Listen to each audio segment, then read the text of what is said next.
लो प्रभु मिलन की रुत आई, गूंज उठी है शहनाई, पलकें खोलो अलसाई, ली धरती ने भी अंगड़ाई, लो प्रभु मिलन की रुत आई, लो प्रभु मिलन की रुत आई।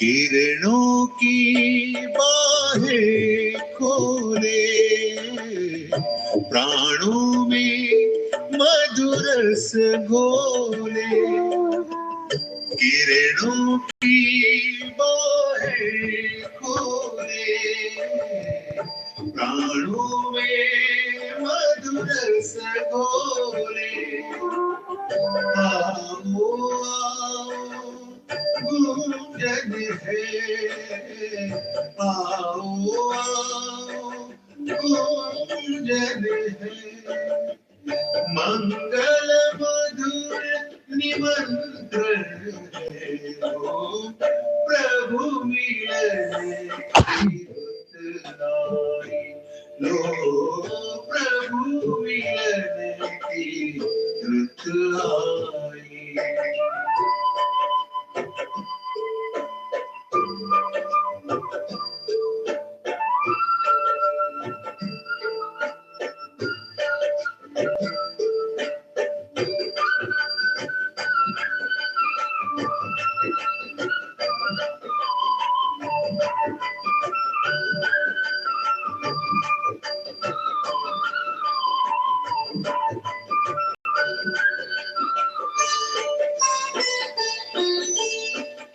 परिवर्तन की शुभ वेला है, प्रभु से महामिलन मेला है, परिवर्तन की शुभ वेला है, प्रभु से महामिलन मेला है, वरदानों से मन भर लो, वरदानों से मन भर लो, आज सफल जीवन कर लो, प्रभु मिलन की रुत आई, लो प्रभु मिलन की रुत आई, गूंज उठी है शहनाई, पलकें खोलो अलसाई, ली धरती ने भी अंगड़ाई, लो प्रभु मिलन की रुत आई, लो प्रभु मिलन की रुत आई।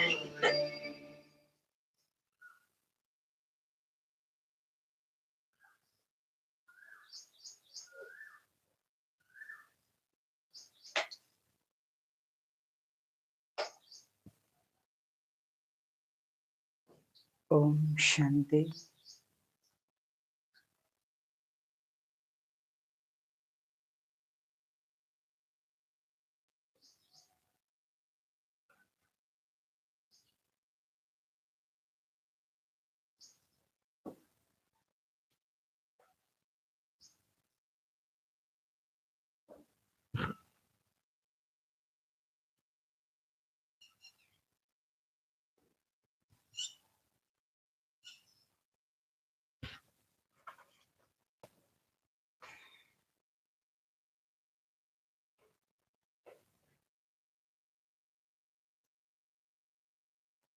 28 जून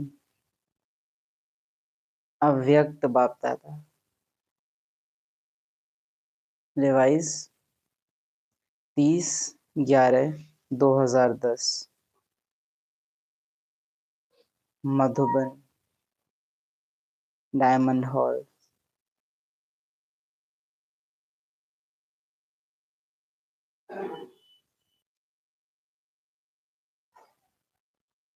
मन को शक्तिशाली बनाओ। जब बाबा ही संसार है तो संस्कार भी बाप जैसे बनाओ। मन को शक्तिशाली बनाओ। जब संसार ही बाप है, बाबा ही संसार है, तो संस्कार भी बाप जैसा बनाओ।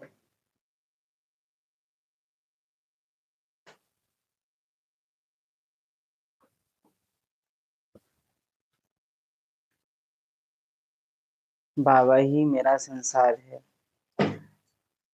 तो बाबा के अंदर घुस के हम नहीं रहते हैं, इसका अर्थ ये नहीं है।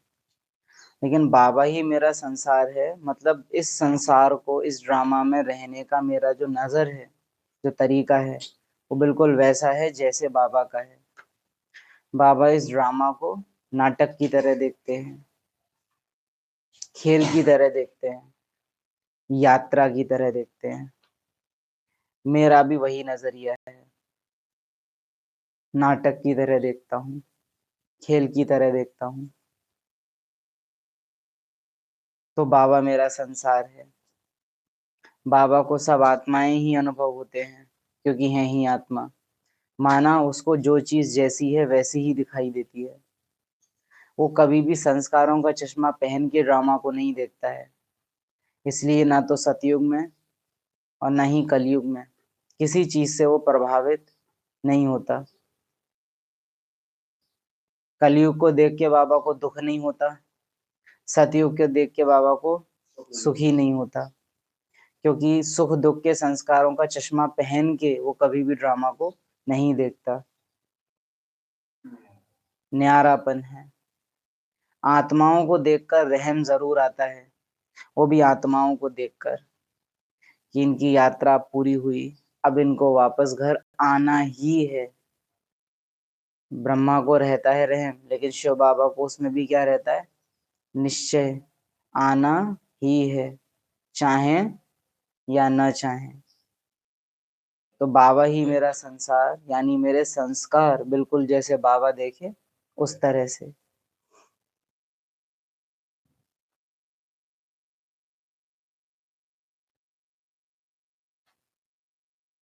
आज बाप दादा सभी एक देशी बच्चों से मिलने आए हैं। किन बच्चों से? एक देशी,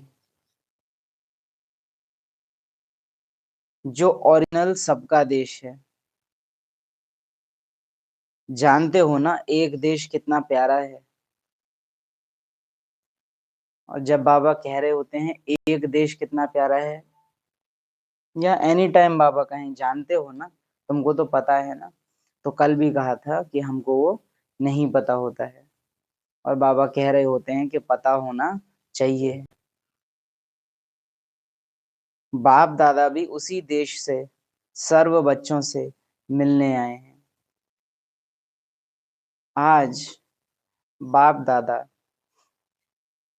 सभी बच्चों के स्वरूपों, विशेष 5 रूपों को देख रहे हैं।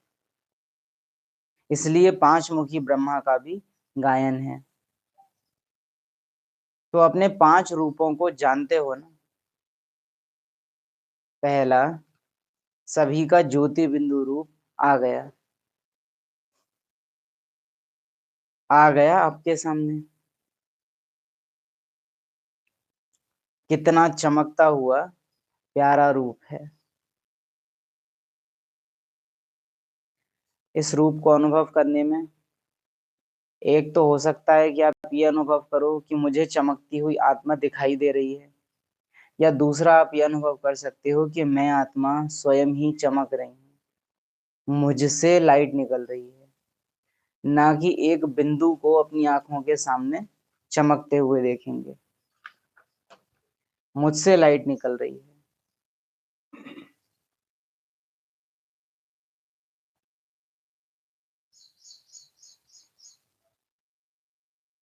दूसरा, देवता रूप। वह रूप भी कितना प्यारा और न्यारा है। अच्छा, इस अनादि स्वरूप में, ये जो बाबा ने बोला बिंदु रूप, यही है ना अनादि स्वरूप। इस अनादि स्वरूप में आने के लिए एक मेथड है, मैं आत्मा ज्योति बिंदु, मैं चमक रही हूँ, है ना, इस स्मृति में हम आए। और दूसरा, मैं आत्मा हूँ, ये देह भान की पहचान मुझे चमकने से रोकती है, मेरी चमक को मेरे ही अंदर कैद कर देती है। जैसे एक टॉर्च के आगे भी आप उंगली ले आए तो उसकी ब्राइटनेस कितनी कम हो जाएगी, और इस आत्मा के आगे तो पूरा का पूरा 63 जन्मों का देह भान है। तो कितनी ज्यादा चमक ये देह भान, ये बॉडी कॉन्शियसनेस ब्लॉक करती होगी आत्मा की। आत्मा की जो सत्य की दृष्टि है उससे आत्मा देख ही नहीं पा रही है। तो जब बाबा कहे कि ज्योति बिंदु रूप सामने आ गया, तो इसका अर्थ है कि देह भान को सामने से हटा दिया। देह भान सामने से हटना माना ज्योति बिंदु रूप सामने आना। सामने आना माना अनुभव में आना। तो ज्योति बिंदु रूप सामने आना या लाइट में चमकना, तो चमकते हुए देखने की कोशिश नहीं करना, लेकिन मैं आत्मा हूं ही सत्य स्वरूप। जहां अपने नाम रूप के भान को हम उतारेंगे, आत्मा चमक ही रही है। तो बुद्धि से चमकता हुआ बिंदु नहीं बनाना, लेकिन बुद्धि से देह भान को उतार देना माना चमकते हुए बिंदु को अनुभव करना। कितना चमकता हुआ प्यारा रूप है। दूसरा, देवता रूप। वह रूप भी कितना प्यारा और न्यारा है। देवता रूप याद करना पुरुषार्थ में कहाँ मदद कर सकता है? निर्विघ्न पुरुषार्थ में। क्योंकि ब्राह्मण जीवन में भले हमारा सौभाग्य है ईश्वर जन्म सिद्ध अधिकार का, लेकिन इसी जन्म में माया और रावण की भी एंट्री लगातार होती रहती है और अंत तक होती रहेगी। ये जीवन निरंतर युद्ध का जीवन है, लड़ाई चलती ही रहती है। लेकिन देवता स्वरूप कैसा है? विजयी। उस विजयी भी तब कहेंगे कोई युद्ध हुआ हो, कोई युद्ध ही नहीं है, इसीलिए उनके कर्म अकर्म है। तो मुझ आत्मा ने 21 जन्म ऐसे लिए हैं जिनमें मैंने मन बुद्धि संस्कार से कोई युद्ध नहीं किया। No Ravan, no body consciousness, no vices. मैंने 21 जन्म, 2500 साल ऐसे बिताए हैं जब मुझ में कोई विकार रहा ही नहीं है। और एक पॉइंट आता है इसमें, समटाइम्स हम ये सोच सकते हैं कि सतयुग में तो हो सकता है जन्म कम हो मेरे, हो सकता है मैं त्रेता में ही आई हूँ। तो मैं आत्मा अगर त्रेता में आई हूँ तो मेरे सतो प्रधान जन्म तो कम हो गए, 3500 जितने भी बने, 1250 साल हटा दो, 5000 में से जितना बना मेरे उतने ही हुए खाली। अब इसमें से जो त्रेता में आया है वो द्वापर और कलयुग तो पूरे देखेगा, लेकिन त्रेता का अनुभव उसको कम है। तो इसका अर्थ ये भी जान लीजिएगा कि अगर किसी आत्मा ने त्रेता से ही सतयुग को स्वर्ग को अनुभव किया है, तो वो कलयुग में भी उतना ही दुख अनुभव करेगा जितना त्रेता में उसने सुख को अनुभव किया है, उसी अनुपात में। ऐसा भी नहीं कहेंगे कि उतना ही, लेकिन उसी रेशियो में। हमेशा जैसे रूल है 50-50 का, बाबा बताता है 50-50, 50 सुख 50 दुख। लेकिन फिर बाबा इसको और क्लियर करता है कि 70% सुख है, 30% दुख है।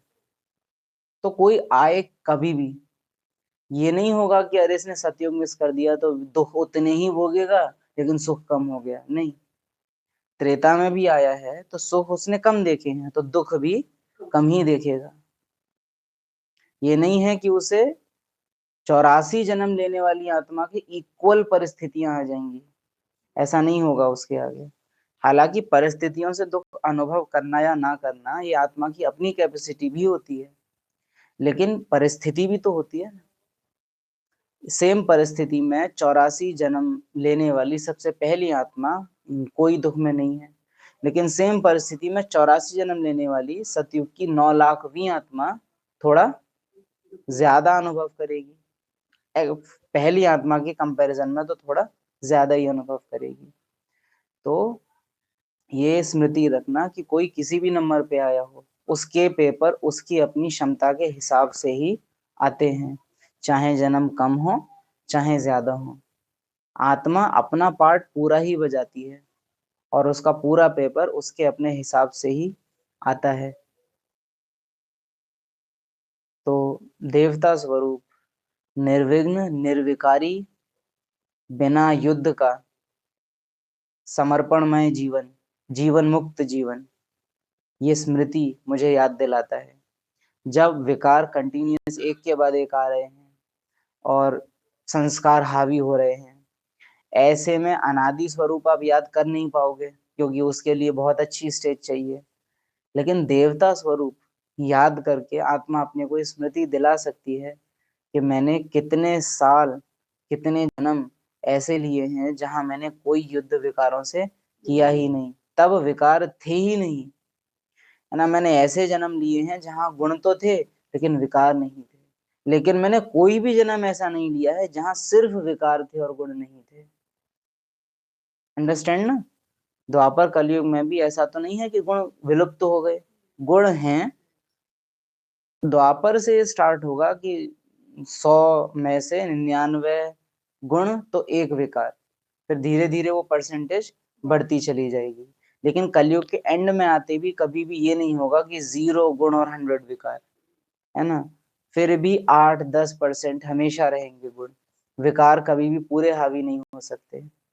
तो प्रैक्टिकल अंडरस्टैंडिंग ये मुझे रखनी है। देवता स्वरूप मुझे यहाँ निश्चिंत करता है इस मामले में।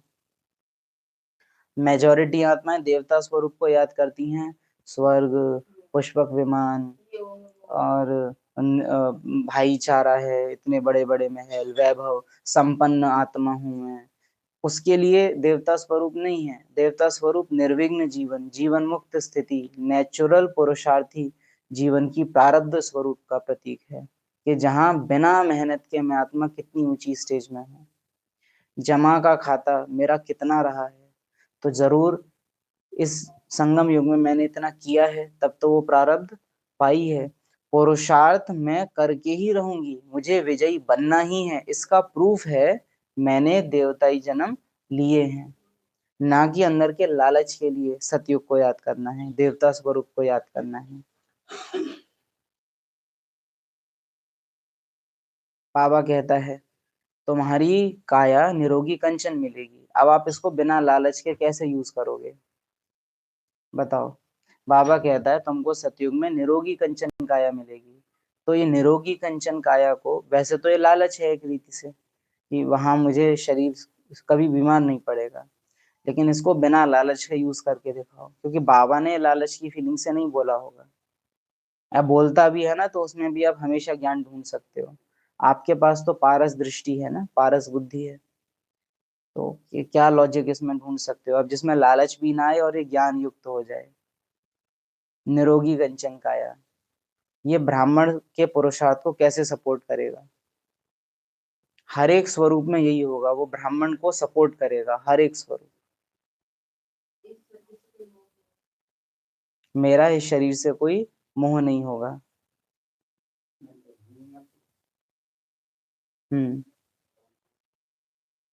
और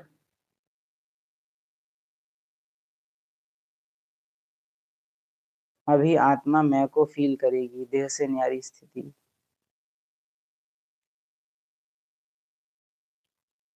मैं आत्मा सतयुग में निरोगी बनी हूँ, निरोगी काया मुझे मिली है। तब तो मिली है ना जब मैं आत्मा संगम में निरोगी बनी हूँ। विकारों के रोग अगर मुझ पे आते रहे तो संगम सतयुग में निरोगी कंचन काया मुझे मिल नहीं सकती। बाबा कहते हैं जैसी आत्मा होती है वैसा, जैसा सोना होता है वैसा जेवर बनता है। अगर यहाँ जेवर में सोने में ही मिलावट रह गई तो जेवर निरोगी काया वाला मिल नहीं सकता। वहां से यहाँ सपोर्ट करना है ना, अभी तो हमको याद है ना, बाबा हमसे कहता है तुम्हारी काया निरोगी कंचन होगी। अब यह है लालच, मुझे इसको समझना है एज ए पुरुषार्थ का पॉइंट। तो हम कैसे इसको समझें कि लालच ना आए लेकिन पुरुषार्थ में और सपोर्ट मिले। तो मैं आत्मा हूं ही सदा निरोगी, इसी का ही प्रूफ है कि सतयुग में मेरी काया कैसी है, निरोगी कंचन है। मुझ आत्मा ने संगम युग के एंड तक सारे विकार रूपी रोग अपने अंदर से निकाल दिए। उसका गिफ्ट ड्रामा से मुझे क्या मिलता है, निरोगी कंचन काया। तो मेरे निर्विकारी होने का सबूत है निरोगी कंचन काया, ना कि इस बात पे कि हाय मैं तो और लंबी जिंदगी जीऊंगी। अरे आत्मा अमर है, उसको क्या लालच, एक शरीर उसमें वो 150 साल रही, या एक शरीर जिसमें वो 20 साल रही, यात्रा करनी है, चाहे मेट्रो ली 10 मिनट के लिए, चाहे ट्रेन ली 6 घंटे के लिए। फर्क नहीं पड़ता ना, यात्री तो यात्री है, चाहे यात्रा शॉर्ट थी चाहे लॉन्ग थी, चाहे व्हीकल थोड़ी देर के लिए था चाहे व्हीकल ज्यादा देर के लिए था, पैसेंजर इज पैसेंजर। तो इसी तरह ये दृष्टिकोण रखना है। बाबा हर बार जब कोई भी ऐसा पॉइंट देवे जिसको देहभान लालच में कन्वर्ट कर सकता है, उसको हमें ज्ञान रूप से बदल देना है। और ऐसे कई पॉइंट्स आपको मिल जाएंगे। जैसे वहां बाबा कहता है प्रकृति क्या होती है, दासी होती है। अब इसको कन्वर्ट करके दिखाओ।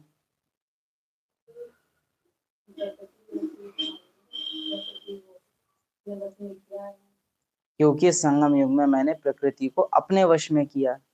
किस प्रकृति को, अपनी कर्मेंद्रियों को। अपनी कर्मेंद्रियां माना मन बुद्धि संस्कार को, और मन बुद्धि संस्कार से शरीर रूपी संसार को मैंने अपने वश में किया है।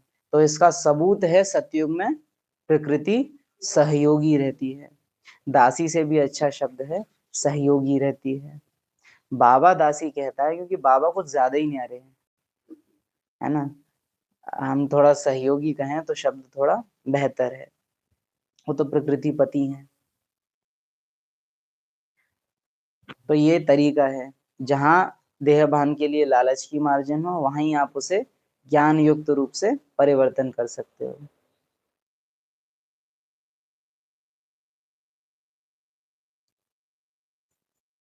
देवता स्वरूप, वह रूप भी कितना प्यारा और न्यारा है। तीसरा रूप मध्य में पूजनीय रूप। पूजनीय रूप मेरा वो स्वरूप किस बात का यादगार है, पूजनीय स्वरूप संगम युग में किस बात का यादगार है, दाता। दाता मुझ आत्मा से परमात्मा का वर्षा अज्ञानी आत्माओं को बाई प्लॉट्स को मिला है, है पूर्वज।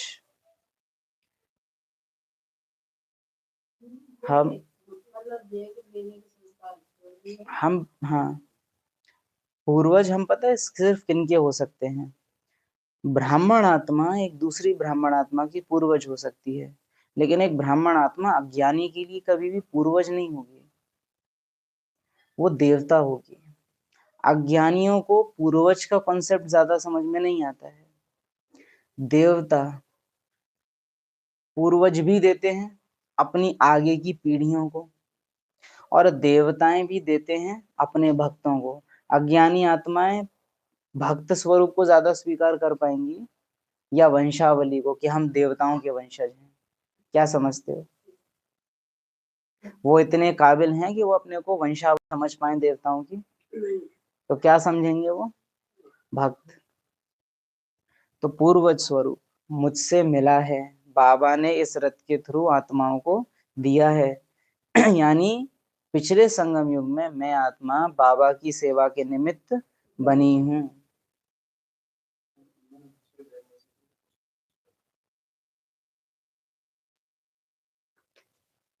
सबसे पहले तो हम उनको दे पाए है ना। इस लायक हमको भी बनना होगा। फिर उनको भी योग्यता है कि वो भी नंबरवार पुरुषार्थ अनुसार कुछ ना कुछ करेंगे जिससे उनको भी मिलेगा, है ना। तो पूजनीय रूप बाबा मुझसे प्रत्यक्ष हुआ है, इस बात का प्रूफ है, ना कि इस बात का मैं देवी बनी हूँ, मेरी पूजा होती है मंदिरों में। भक्त किसी देवता के आगे भक्त नहीं वो कर रहे हैं। अगर किसी को भी ये गलतफहमी है कि देवी देवताओं के आगे जो चढ़ावा चढ़ता है उसका कारण वो आत्मा खुद है, तो ये रॉन्ग है। बाबा का वर्षा जो अज्ञानी आत्माओं को मिला है हमारे थ्रू, बाबा ने हमको ये चांस दिया कि बाबा हमारे थ्रू प्रत्यक्ष हो सके, इस बात का ये सबूत है। टंकी घमंड करने लग जाए कि मुझसे पानी इन सबको मिला है, तो उसे ये भूलना नहीं चाहिए कि नीचे सबमर्सिबल है, उसने पानी मुझ में पहुंचाया तब मैं दूसरों को दे पाई। वैसे ही किसी को भी अपने पूज्य स्वरूप में ये अभिमान नहीं आना चाहिए कि मैंने दिया है, भक्त मेरे आगे। बाबा चढ़ाता है, बाबा भल चढ़ाता है कि तुम ही तो दाता हो, तुम ही देने वाले हो, पॉजिटिव सेंस में बाबा करता है कि इन्हें जिम्मेवारी अनुभव हो। लेकिन देखा जाता है आजकल जैसे मूर्ख माता पिता होते हैं ना आज के समय में, मेरा बेटा तो आईएएस बनेगा, मेरा बेटा तो आईआईटीएन बनेगा, मेरा बेटा तो एयरफोर्स पायलट बनेगा, मेरा बेटा तो डॉक्टर, बिना ये समझे कि क्या इसमें काबिलियत है उतना प्रेशर सह पाने की। तो क्या होता है कि बच्चे के अंदर ईगो आ जाता है, मेहनत उसको पता ही नहीं। पड़ोसी आके बोल रहे हैं अरे बहन जी बहुत मेहनत हो, अरे कर लेगा, अरे कर लेगा। उसने आज तक किताब तक नहीं देखी है कि कितना डॉक्टरी के लिए पढ़ना पड़ेगा, लेकिन उसके मन में भर दिया, आपने पंप भर दिया, पंप हवा कर दी इतनी, अरे ये तो बनेगा, अरे ये तो बनेगा। अब जब वो वास्तव में कंपटीशन में उतरता है उसको डिप्रेशन आ जाता है। और ऐसे बच्चे मोस्टली सुसाइड कर लेते हैं क्योंकि माता पिता की आश तो बहुत है, और जब वो देखते हैं कि मेरे जैसे कितने हैं, टूट पड़ते हैं। तो प्रैक्टिकल में आप इस चीज को समझिएगा कि अगर बाबा कहता है तुम भक्त हो, तुम्हारे भक्त हैं, तुम्हारा इंतजार कर रहे हैं, तो ये मेरी जिम्मेवारी मुझे याद दिलाने के लिए है, मेरी रिस्पॉन्सिबिलिटी के लिए है, ना कि मैं अपने को सच में देवता मान लूं। बाबा कह रहा है ना तुम्हारे भक्त तुम्हारा इंतजार कर रहे हैं, तो बाबा कह रहा है क्या तुम इस लायक बने हो जो उनको दे पाओ। और हम क्या करते हैं, बिना जिम्मेवारी लिए सीधे अपने को देवता या देवी मान लेते हैं। मेरे पास तो कार होनी चाहिए, मैं देवी हूँ, मैं जमीन पे कदम नहीं रख सकती, मैं देवी हूँ। हम झूठे बर्तन मांजेंगे, चलो मांजो भक्तो, और भक्त कर भी देते हैं कि अरे नहीं नहीं आप कैसे कर सकते हो, आप तो देवता हो बने बनाए। तो टाइटल लेने से पहले एंटाइटलमेंट देखनी है, मीन्स जानना पड़ेगा कि वो टाइटल लेने के लिए मेहनत कितनी है। बाबा तो सीधे एम बताता है, सीधे बाबा लक्ष्य दे देता है कि तुमको ये बनना है। हम उस लक्ष्य को ही अपना प्राइज मान लेते हैं कि मैं तो बन गया। बाबा ने बोला हुआ ही पड़ा है, ये कॉन्फिडेंस के लिए था, हमने कर ही लिया बिना पुरुषार्थ किए।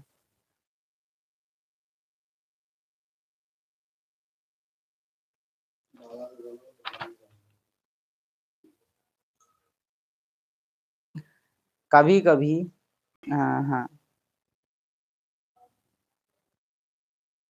चौथा रूप ब्राह्मण रूप संगमवासी।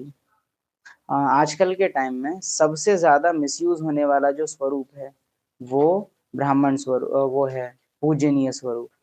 इसका सबसे ज्यादा मिसयूज होता है ब्राह्मण परिवार में, अहंकार के लिए, अहंकार पूर्ति के लिए।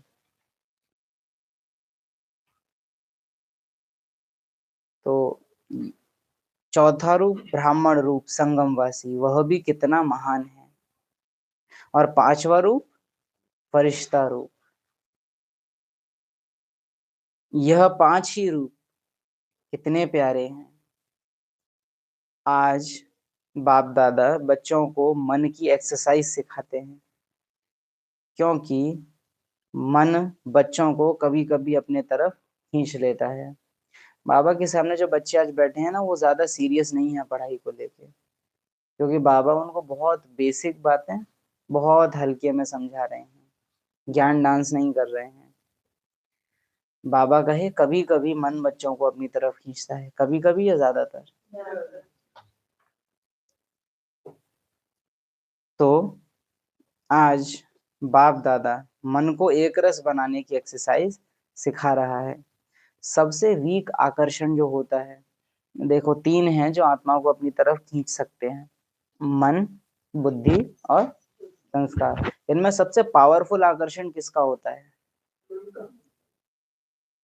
सोचो, प्रैक्टिकल एक बार सोच के देखो।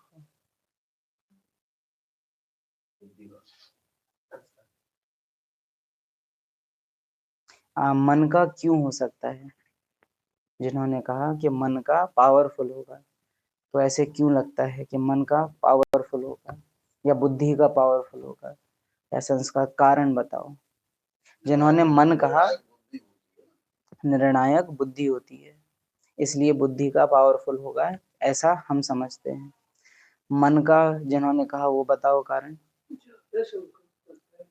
ज्यादा संकल्प करता है, यानी कि उसके पास क्वांटिटी बहुत है, संख्या बहुत है उसके पास। ओके, आपने संस्कार कहा, उसका कारण?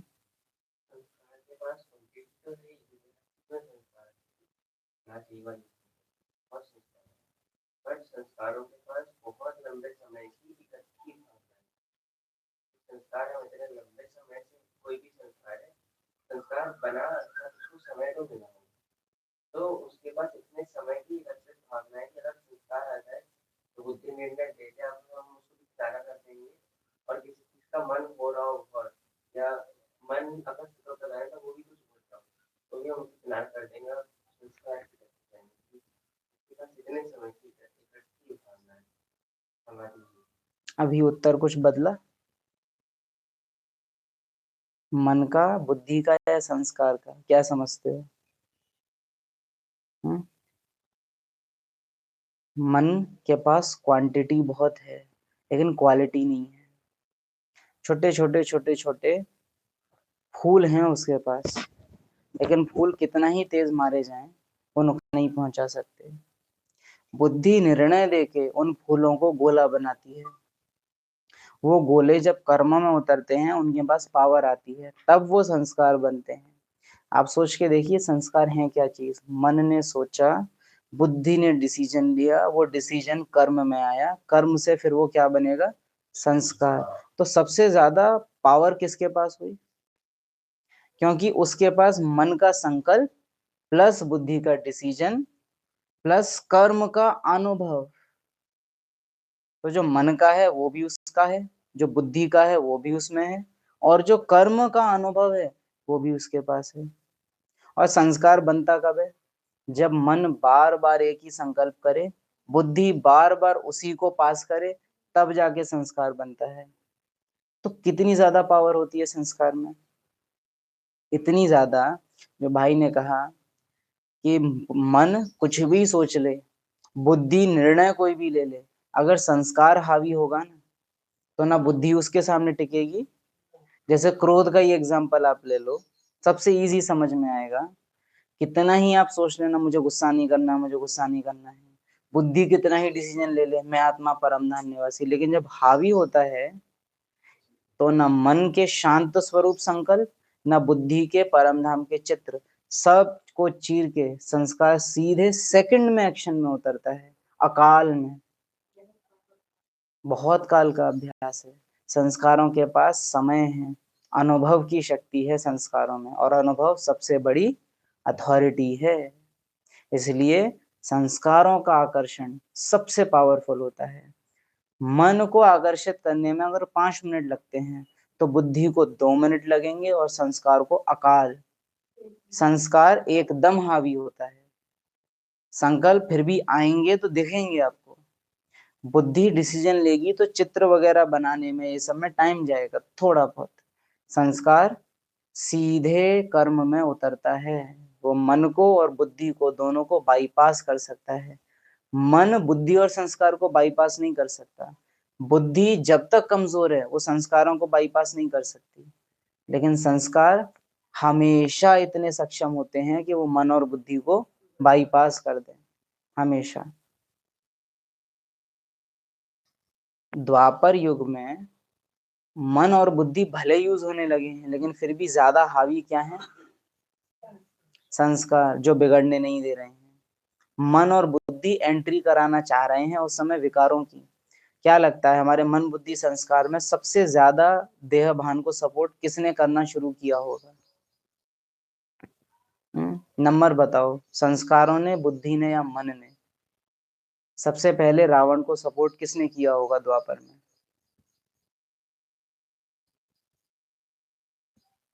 देह भान, रावण सबसे पहले कहाँ एंटर हुआ होगा?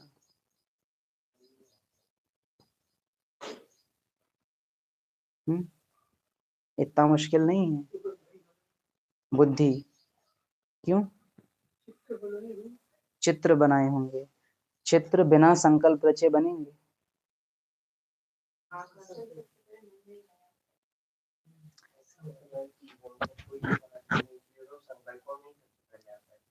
सबसे पहले मन संकल्प रचे होंगे, मैं देह नहीं, मैं देही नहीं, देह हूँ। समय के राज जो मूवी है उसमें एक सीन है बहुत वंडरफुल। एक देवता नदी के किनारे बैठा है और उसके भ्रुकुटी ज्योति चमक रही है, लेकिन पानी हिलता है और वो बिंदी गायब हो जाती है, और वो दिखाया है देह भान शुरू हुआ। कैसे शुरू हुआ? मैं, अरे मेरी तो 2 आंखें हैं, मेरा तो महल है, अरे ये मुकुट, मैं तो राजा हूँ। जो दिखाई दे रहा है उसके बारे में सोचना शुरू कर देना, माना देह भान की एंट्री हो जाना। जैसे इतने टाइम से भी सामने एक स्त्री दिख रही थी, लेकिन अब उसको देखना शुरू कर दिया कि अरे ये तो मुझसे कुछ अलग दिखती है। महल, अब तक देवताएं क्या कर रहे थे? भोजन सामने आ रहा था, खाते थे, लेकिन अरे खाना, अच्छा ये आइटम, ये आइटम, ये आइटम, वो सोचेंगे नहीं इतना, वो जस्ट उसको कंज्यूम करेंगे।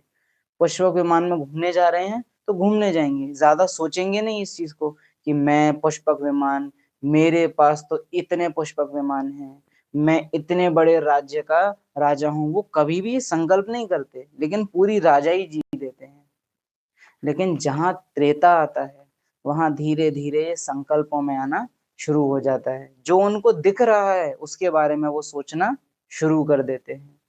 जो दिखा उसके बारे में सोचा, और जो दिख रहा है वो ड्रामा है, तो ड्रामा धीरे धीरे अब हावी होने लगता है, धीरे धीरे पहचानें बनने लगती हैं। फिर बुद्धि, दिव्य नेत्र, जो अब तक देखता था उसको जो दिखाई नहीं देता था, अब वो देखना शुरू करता है उसको जो दिखाई दे रहा है।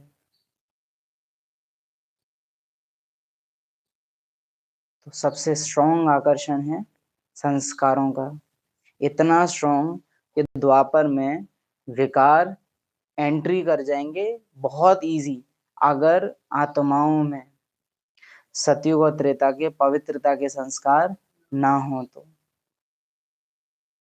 और हम वंडर खाते हैं हमेशा इस चीज में कि क्यों जीवन मुक्ति मुक्ति से ज्यादा बड़ी चीज है, और क्यों ब्राह्मण जन्म, माना संगम युग, परम धाम से भी ज्यादा पावरफुल हो जाता है एक सेंस में।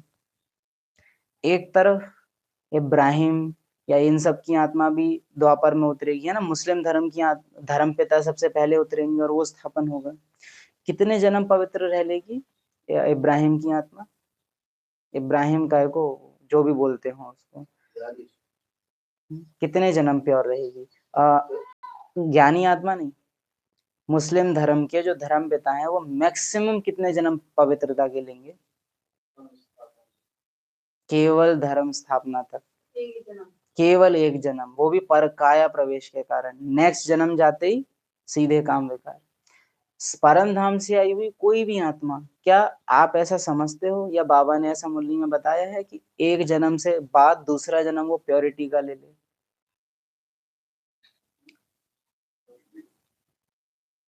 क्या परम धाम से उतरी हुई अज्ञानी आत्मा योग बल से जन्म दे सकती है?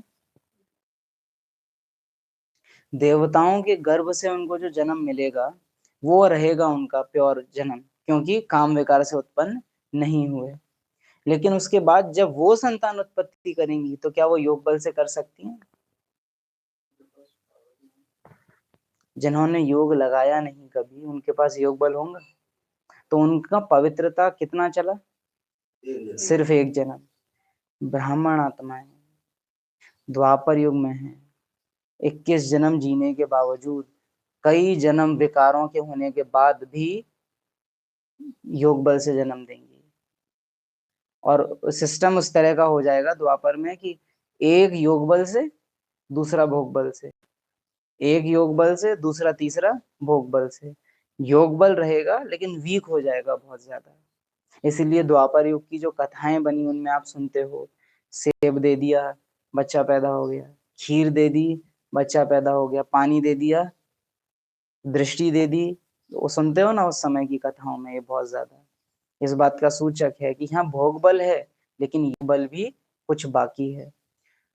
तो हमारे संगम युग के बनाए संस्कार इतने प्रभावशाली हैं कि द्वापर युग में भी हम में विकार नहीं हावी हो पाते, टाइम लगता है।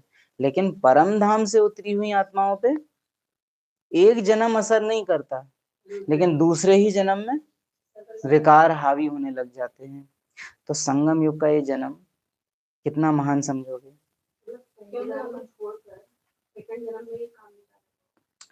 बुद्धि ऐसा कहती है।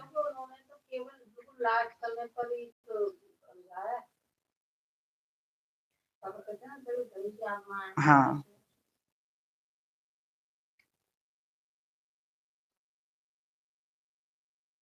देवताएं काम विकार में नहीं जाएंगे द्वापर में, लेकिन जो अज्ञानी है वो जाएंगी, उनको नहीं रोका जा सकता, क्योंकि वो संतान उत्पत्ति तो करेंगी और योग बल से वो कर नहीं सकती। वो तो उनका उन्हीं का युग है ना। वो तो देवताएं योग बल से कैपेबल हैं उस समय में भी कुछ हद तक जन्म देने में, लेकिन अज्ञानी आत्माएं नहीं होंगी, ऐसा बुद्धि समझती है, क्योंकि बिना योग लगाए योग बल होना संभव नहीं है।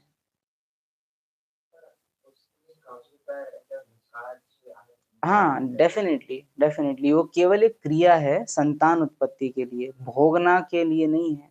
तो काम विकार भी बड़ा सही है उस टाइम में, लिमिट में, लेकिन देवताओं में तो वो लिमिट में भी हावी नहीं होगा, उसमें भी टाइम लगेगा। कुल मिला के ये पूरा समझाया इसलिए कि संगम युग में जीवन मुक्ति के संस्कार कितने पावरफुल हैं कि ड्रामा ले जाना चाह रहा है गिरावट में, लेकिन आत्मा के संस्कार उसे गिरने नहीं दे रहे। मन संकल्प कर रहा है कि गिरे, बुद्धि देख रही है देहभान को, लेकिन संस्कार रोक रहे हैं, संस्कारों ने ही थामा हुआ है। ये ब्रह्मा के संस्कार ही तो थे, जो अज्ञान काल में भी ब्रह्मा अज्ञानियों को देख के क्या कह रहा है? प्रभु कब आओगे, दुख बहुत बढ़ गया है। उसके प्रजापिता के संस्कार, संस्कार बहुत पावरफुल होते हैं, इसलिए अनुभव की अथॉरिटी सबसे बड़ी अथॉरिटी है। 5 स्वरूप सामने लाओ और उस रूप का अनुभव करो। हर घंटे में 5 सेकंड इस ड्रिल में लगाओ, हर घंटे 5 सेकंड।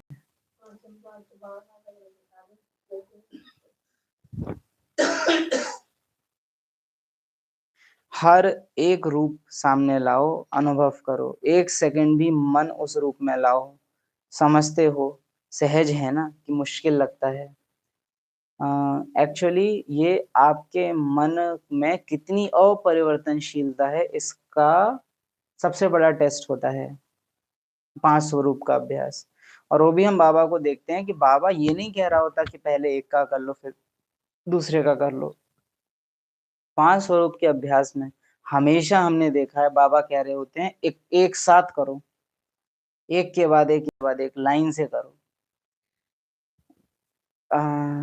मन को जड़ी भूत अवस्था में फंसे हुए मन की या जड़ बुद्धि की क्या निशानी है? वो मोल्ड नहीं कर सकता, बहुत जल्दी स्विच नहीं कर सकता। एक काम करते करते उसे अचानक दूसरा करने को बोलो तो एकदम स्विच कर ले, ये नहीं होगा उससे। पारस बुद्धि की निशानी वो सेकंड में स्विच कर सकती है एक काम से दूसरे काम में। अभी अभी क्लास करा रहे हैं, अभी अभी बर्तन धोने को कोई बोल रहे, तो जितने एक्टिव क्लास कराने में थे उतने ही एक्टिव कि अब क्लास करा के उठे हैं। नशा दिखा रहे हैं कि अरे हमारी तो स्थिति बहुत अच्छी है तो हम तो धीरे धीरे, ये नहीं होता है। जड़ बुद्धि है ये। चैतन्य बुद्धि या पारस बुद्धि क्विक होती है। अभी ये दादी गुलजार को देखा है, बाबा आया है, हाउ मच स्लो, एकदम स्लो मूवमेंट है हर चीज में। बाबा के जाने के बाद ही दादी की एक्टिवनेस देखी है, उठेंगी, हाथ हिलाएंगी, वो स्टाइल ही चेंज हो जाता है completely. Baba do everything slow, दादी बहुत फास्ट होता है। या मम्मा की रूहानियत की स्थिति देखी है, कितना फास्ट बोलती हैं हर चीज में, बहुत फास्ट है, क्विक है। तो बाबा जब कहता है 5 स्वरूप का अभ्यास एक साथ करो, तो दैट मीन्स बिंदु देवता, पूज्य, ब्राह्मण, फरिश्ता। बिंदु हाईएस्ट, देवता टॉपेस्ट, ड्रामा में नंबर 1, पूज्य भावनाओं में नंबर 1, ब्राह्मण सबसे नीचे जड़ में बैठा है, फरिश्ता सूक्ष्म वतन में नंबर 1। तो ये इतना बड़ा है, स्थिति ऐसे हिलती है। अभी ये अनादि स्वरूप आपको खींच के कहाँ ले जाएगा? परम धाम। देवता स्वरूप खींच के कहाँ ले जाता है 1 सेकंड में? ड्रामा में, सतयुग में। पूज्य स्वरूप सीधे द्वापर या तो संगम में। ब्राह्मण स्वरूप कल्प वृक्ष की जड़ में। फरिश्ता स्वरूप वापस से सूक्ष्म वतन में। बुद्धि इतना जिगल कर रही है, 1 सेकंड में यहाँ, 1 सेकंड में यहाँ, 1 सेकंड में यहाँ, अप डाउन, आगे पीछे, ऊपर नीचे, वो इतना ज्यादा कर रही है कि जड़ बुद्धि कर ही नहीं पाती। हमें टाइम लग जाता है, अनादि स्वरूप में जाने में लग जाएंगे 5-6 सेकंड, फरिश्ता स्वरूप में आने में अलग लग जाएंगे, और बुद्धि इतने में ही थकने लग जाती है कि अरे इतना तेज क्यों करा रहे हो मुझसे, क्योंकि हैबिट नहीं है उसको। और बाबा 5 स्वरूप के अभ्यास में हमेशा इसी बात पे जोर देगा, कम से कम टाइम में करके दिखाओ। इससे हमको हमारे अंदर की जड़ता का पता चलता है कि कितना बाबा सेज रियल गोल्ड कौन, जो मोल्ड कर सके। मोल्डनेस है ही नहीं, हम सब हैं, हम सब हैं, क्योंकि कर नहीं सकते इतना फास्ट, मतलब 5 सेकंड में नहीं कर पाते हैं। कितना टाइम लग जाता है, हर एक का अपना अपना होगा, लेकिन 5 सेकंड में तो नहीं कर सकते। इतना तो कहेंगे कि इतनी रिजल्ट अभी नहीं हो सकती किसी की कि 5 सेकंड में कर ले। बाबा की कमेंट्री है, अभी चलाएंगे, अभी तो आप उसमें सुनेंगे। बाबा तो काउंट कर रहा है 1 2 3 4 5। अब बाबा ने तो बोल दिया, हम वो 1 2 3 ही सुनते रह जाते हैं और कुछ नहीं होता है ना। वो प्रैक्टिकल जो स्थिति है, वो इतना फास्ट अभी नहीं कर सकते, क्योंकि जड़ता है बुद्धि के अंदर। बाबा से जब तक बुद्धि में ड्रामा है, आत्मा में ड्रामा घुसा हुआ है, आत्मा ड्रामा से पहचान बनाए हुए है, कभी भी ये नहीं होगा 1 2 3 4 5। अब अटकेंगे, टाइम लग जाएगा करने में। भक्ति मार्ग में कथा दिखाई है, गणेश को महाभारत लिखनी है, और कितनी जल्दी लिखनी है कि एक तो जो जितनी स्पीड से वो बोल रहे हैं उतनी स्पीड में उनको लिखना है। दूसरा उन्होंने शर्त रखी थी कि जो अर्थ जो श्लोक में बोलूं उसको समझना है और समझ के फिर लिखना है। और ये वाल्मीकि ने इसलिए किया था, जो भी थे, व्यास थे, वाल्मीकि थे, व्यास ने इसलिए किया था कि मुझे अगर बीच में थोड़ा रेस्ट करना हो, या थोड़ा बहुत पानी वानी पीना हो, या थोड़ा बहुत मुझे ही सोचने की जरूरत पड़ जाए, तो इसको टाइम लगेगा ना सोचने में। लेकिन गणेश इतनी तीखी बुद्धि की उनको कहीं फुर्सत नहीं दी थी। शर्त उन्होंने रखी थी कि हर एक श्लोक तुमको अर्थ समझना होगा और तभी लिखना होगा। और गणेश की बुद्धि इतनी फास्ट है कि वो उधर से बोल रहे हैं, उसको वो लिख भी रहे हैं, कोई मिस्टेक भी नहीं कर रहे, क्योंकि शर्त ये भी थी कि मैं कोई भी श्लोक दोबारा रिपीट नहीं करूंगा। फर्स्ट कॉपी बन रही है दी ओरिजिनल, इसमें मिस्टेक भी नहीं कर सकते आप। तो हाउ रिफाइन बुद्धि ही इज कि एक ही बार बोलेगा, उसको अंडरस्टैंड भी करना है और उसको राइट भी करना है, रिपीट करेंगे नहीं और कोई मिस्टेक कर नहीं सकते। और गणेश वो कर देते हैं क्योंकि बुद्धि में मम्मा बैठी है। जगदीश भाई का जो मिसाल संगम युग का है, आप जानते हैं, मम्मा आप इसकी बुद्धि में बैठी हो। फास्ट और इंटेलिजेंस दोनों, क्विकनेस और इंटेलिजेंस दोनों एक साथ। इंटेलिजेंस अगर बिना क्विकनेस के हो तो बड़ी बेकार होती है, क्योंकि वो आपको इतना धीमा बना देती है कि बात मत पूछो। आलसी बना देती है, क्योंकि बुद्धि बहुत है, दैट मीन सोचेंगे बहुत, लेकिन फुर्ती नहीं है, डिसीजन मेकिंग पावर नहीं है। तो बहुत ज्यादा जो बुद्धिमान या पढ़े लिखे लोग होते हैं ना, उनको देखा जाता है वो डिसीजन नहीं ले पाते। ये कर लिया तो ये ना हो जाए, वो कर लिया तो वो ना हो जाए। उनकी बुद्धि उनको रिजल्ट बता देती है कि ये करेंगे तो ये होगा, ये करेंगे तो ये होगा, लेकिन क्विक ना होने के कारण वो डिसीजन ही नहीं ले पाते, ये करूं या ये करूं। और कई बार गंवार लोग ज्यादा अच्छे हो जाते हैं इस चीज में, क्योंकि उनको ज्यादा पता ही नहीं है। जो बाबा हमसे क्या कहता है, मुझे बहुत बुद्धिमान नहीं चाहिए, लेकिन भोले भोले चाहिए, क्योंकि उन्हें ज्यादा पता ही नहीं है। रावण एक बुद्धिमान के सामने लालच रख सकता है, देख मेरे पास तेरे को ऑफर करने के लिए ये है। बाबा तो तेरे को बस ये ही दे रहा है। अब जिसके पास बुद्धि है ना, उसकी तर्क बुद्धि चलना शुरू हो जाएगी। दिल भले बाबा कुछ नहीं, लेकिन तर्क बुद्धि चलने लग जाएगी कि अरे यार फायदा तो है, नुकसान तो है। लेकिन जो भोला होगा उसने एक कमांड फिट कर ली है, जहां बाबा वहां मैं। अब रावण कितना ही लालच फेंक ले उसकी तरफ कि ये फायदा, ये फायदा, ये फायदा, ये फायदा, बाबा बस रावण अपना सर पीट लेगा कि कौन मेरे पल्ले पड़ गया। क्योंकि रावण बुद्धि पे हावी होता है और वो बुद्धि चला ही नहीं रहा, उसने बुद्धि सरेंडर कर दी पहले, है ही नहीं मेरे में ज्यादा। तो बाबा कहते ना, भोली भोली माताएं ज्यादा सोच ही नहीं सकती, अनपढ़ी हैं, ज्यादा पढ़ी लिखी नहीं है, तो माया हावी कहाँ से होगी, ज्यादा कुछ पता ही नहीं है। हाँ, मैंने पढ़ाई ही छोड़ दी कि ज्यादा पढ़ूंगी तो मेरी बुद्धि फिरेगी, लेकिन कम पढ़ी लेकिन विदेशियों को पढ़ा दिया। आयरनी की बात देखिए, विदेश सेवा का आइकन दादी जानकी बनी, जबकि इंग्लिश स्पीकर्स बहुत थे यज्ञ में उस टाइम में भी, लेकिन फिर भी आइकन कौन बनी, दादी जानकी। जबकि लौकिक में उतना नहीं पढ़ी थी वो। वंडरफुल है ये।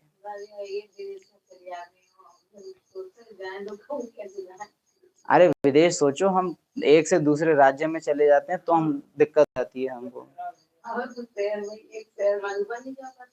हाँ, मधुबन नहीं जा पाते अकेले, गुम जाते हैं, क्योंकि पहले ही पहचान बनी हुई है, हाय हम गुम जाएंगे अकेले।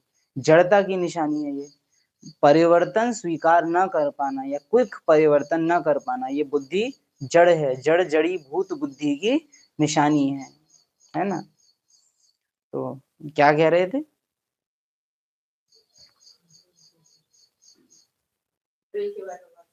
ड्रिल कर नहीं सकते, बाबा ने कह दिया 5 सेकंड में करो। सबसे पहले तो रियलाइज करना कि होगा नहीं, क्योंकि जड़ता है, और अपने आप मापना कि जितनी जड़ता होगी उतना ही टाइम लगेगा आपको ये ड्रिल करने में। अनादि, पहली बात तो स्थिति अगर ज्यादा ही खराब है तो एक में भी स्थित होना मुश्किल पड़ेगा। और बाबा क्या चाह रहा है कि हर एक स्थिति का अनुभव करो तुम, और 1 सेकंड लगे वो करने में। It is too difficult. अगर बाबा ये कहे ना 1 सेकंड में अनादि स्वरूप में चले जाओ, फिर भी 2-3 सेकंड में हम वो कर लें एक बार को, अच्छी स्टेज है, अभ्यास करते रहते हो तो। लेकिन 1-1 सेकंड में 5 स्वरूप को बदलो जो अपने आप में एक दूसरे से अलग हैं, लोग ही अलग हैं, अनुभव ही अलग हैं इनके। That is not very easy. इसमें अपने को वो हिप्नोटाइज मत करना कि अरे हुआ ही पड़ा है, ये मुश्किल है, सच देखना इस चीज में, है ना। निश्चय बुद्धि का मतलब अंधी बुद्धि नहीं होता है ना। हनुमान से कहा संजीवनी बूटी लेके आओ, हनुमान ने क्या पूछा, कैसी दिखती है। अंधी नहीं है हनुमान की भक्ति, ज्ञानी भक्ति है उसकी बहुत। राम से ही पूछ लिया है तुम्हारी पहचान कौन है, जानते हो ना, वो किष्किंधा वन में जब वो मिले हैं, तो ये दोनों पुरुष दिव्य दिखाई दे रहे हैं। ये हैं कौन? रूप बदल के उन्हीं के सामने पहुंच गए, कौन हो तुम? ज्ञानी भक्ति है। अंध भक्त भी निश्चय बुद्धि होते हैं, याद रखना। वो बुद्धि लगाते ही नहीं है और इसका लॉस होता है उनको। अंध भक्ति करके आप कभी भी ऊंच पद नहीं पा सकते यज्ञ में। वो बहुत अच्छी प्रजा बन सकता है कि अंधा है, प्रजा में बहुत अच्छा बन जाएगा, लेकिन वारिस, साहूकार, इसके लिए समर्पण बुद्धि और तीखी बुद्धि जो मम्मा में थी, वो दोनों का बैलेंस चाहिए। तीखी भी है, समर्पण। तीखी इतनी नहीं है कि तुम्हारे खिलाफ चली जाए, लेकिन इतनी तीखी है जो किसी को भी काट दे। तुम्हारे लिए नहीं चलेगी, पर तुम्हारे लिए चलेगी। समझे ना?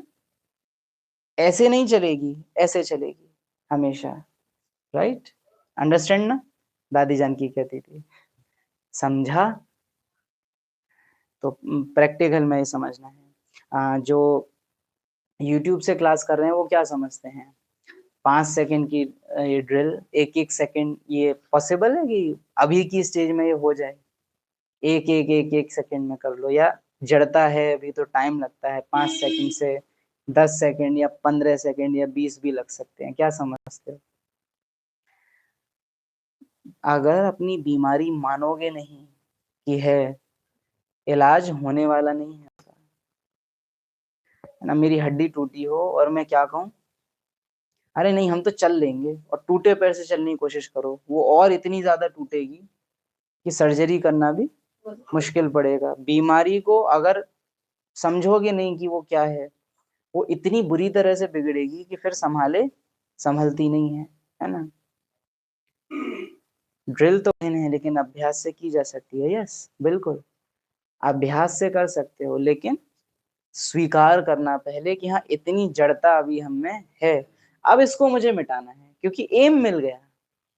एक आत्मा जिसने ये मान लिया कि हाँ 5 सेकंड में हम तो कर लेंगे, तो इसका अभ्यास हमेशा सुपरफिशियल चलेगा, क्योंकि माया ने पहले ही अटैक कर लिया, पहले ही मनवा दिया। जैसे आजकल कई निमित्त टीचर्स अपने को देवियां मान चुके हैं, तो अब पुरुषार्थ खत्म हो जाता है, देवता यहीं बन गए, तो पुरुषार्थ खत्म हो गया। वैसे ही बाबा कहता है प्यार की सब्जेक्ट में तो सब पास हैं, क्या है,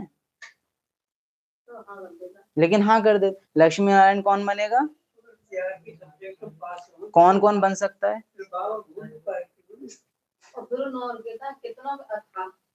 कितना प्यार करते हो? अथाह, है ना? और है कितना? ये जड़ बुद्धि की निशानी है। बाबा बोला और मैंने, हाँ बाबा ये तो है ही, नहीं है, लेकिन करना है। ब्रह्मा बाबा से लिटरली इस चीज में सीखो, कर्मातीत होने वाले हैं, और क्या कह रहे हैं लास्ट मुरली क्लास में भी, मुझे बाबा भूल जाता है, भोजन खाते खाते मेरी स्मृति चली जाती है। उनको तो नहीं आ रहा ईगो बिल्कुल। तो फर्स्ट एक्सेप्ट कि मुझ में ये कमी है। हाँ 2 दिन पहले आया था, दादा 2% से आधा। हाँ, याद में नहीं रहते, 2% आधा % याद में रहते हैं। हम आपको सुनाते हैं, जो आत्माएं ये बहुत ज्यादा करती हैं ना, कि कोई भी एक एम दिया, हाँ हमको तो ये है ही, हर चीज में हमको तो ये है ही, अब तो ये हो ही जाता है। बाबा ने एक मुरली चलाई थी, उसमें बाबा ने पूरा कैटेगरी बताई थी कि 16,000 की सब्जेक्ट्स में कितने मार्क्स हैं, है ना, 9 लाख के कितने मार्क्स हैं, ऐसे करके। उस मुरली में बाबा ने बोला था जो 8 रत्न है वो चारों सब्जेक्ट में 100 से पास हैं, पास विद ऑनर्स, है ना। 108 योग में हल्की सी परसेंटेज कम, मिक्स। 16,108 में बाबा ने बोला था शुरुआत के 2-3 हजार, कितने, फर्स्ट नंबर, फर्स्ट राउंड में 16,000 में से भी शुरू के 2-3 हजार की योग की परसेंटेज कितनी बताई थी? 25%। आप सोच के देखिए, जो कि ना के बराबर है, एज इट इज अव्यक्त बाप दादा ने बोला था। आज इसको ग्रुप में डालेंगे वो डेट ढूंढ के, क्योंकि ये हम आज के टाइम में देखते हैं कि आत्माओं पर बहुत हावी है। बाबा बोलता है हाँ हमको तो ये है ही, और आपको मालूम नहीं है कि कितना आप पुरुषार्थ कर सकते हो, कितना आपकी तीखी ज्ञानी बुद्धि है, लेकिन आपका इससे लॉस हो रहा है बहुत ज्यादा। अनन्या दीदी एक क्लास करा रहे थे, इसी माया में ग्रस्त एक आत्मा आती है, बोलती है दीदी परम धाम से कितनी देर बाद आना होता है, कितनी देर तक परम धाम में रह सकते हैं? तो दीदी ने पता आंसर क्या दिया, आपका मन नहीं करे तो आप मत आना। आना जरूरी है क्या? हाँ, परम धाम से आना जरूरी है क्या? तो दीदी ने बोला कि नहीं, आपका मन नहीं करे तो मत आओ। अब ये क्या है? अहंकारी बुद्धि है। परम धाम में कोई भी एक लिमिट से ज्यादा नहीं टिक सकता। ब्रह्मा आत्मा या मम्मा को भी आना पड़ेगा अगर पाठ चल रहा है यहाँ, तो एक लिमिट से ज्यादा वहां आप नहीं रुक सकते। क्या पूछ रही है बहन, क्या आना जरूरी है क्या? हाँ, मैं तो पूरे दिन रह लूं, बाकी तो दीदी ने फिर आंसर भी वैसे दिया कि आपका मन नहीं करे तो मत आओ। अभी की बात है, दीदी पूछती है कि दुख सबसे मिटे, सब जब बोले हाँ दुख पूरे चले गए बोले, मुझे सुनी yes yes exactly it happened. अभी आई है उनकी क्लास अनादि ड्रामा 15वां अध्याय है उसका। तो उसमें पूछा दीदी ने कि सबके दुख मिट गए हैं? हाँ हाँ हाँ दीदी, हमारे सबके दुख, क्योंकि अव्यक्त बाप दादा की आगे आदत है। अब सामने जो है वो बाप नहीं है, वो बहन है, आत्मा भाई है, वो थोड़े ना बाबा की तरह रहम करेगी। तो हाँ दीदी हमारे तो दुख मिट गए हैं। तो नेक्स्ट स्टेटमेंट दीदी का, तो मुरली सुनने क्यों आ रहे हो फिर?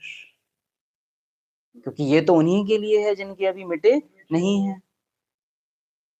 ऐसे ही क्या हाल चाल है, खुशहाल हैं फरिश्तों जैसी रट लिया है। क्या ऐसा है? जमीनी हकीकत क्या है? नहीं है ना ऐसा। रावण जैसी चाल हमारी मोस्टली है, कभी कभी फरिश्तों जैसी हो जाए तो बड़ी बात। फरिश्ता मीन्स फॉर द सेकंड इस ड्रामा में किसी भी आत्मा से मेरा दैहिक रिश्ता नहीं, कोई भी मेरा संकल्प उस टाइम लौकिक नहीं। एक सेकंड भी ऐसी चाल चल पाना बड़ी बात है, और हम क्या कह देते हैं, पूरा दिन।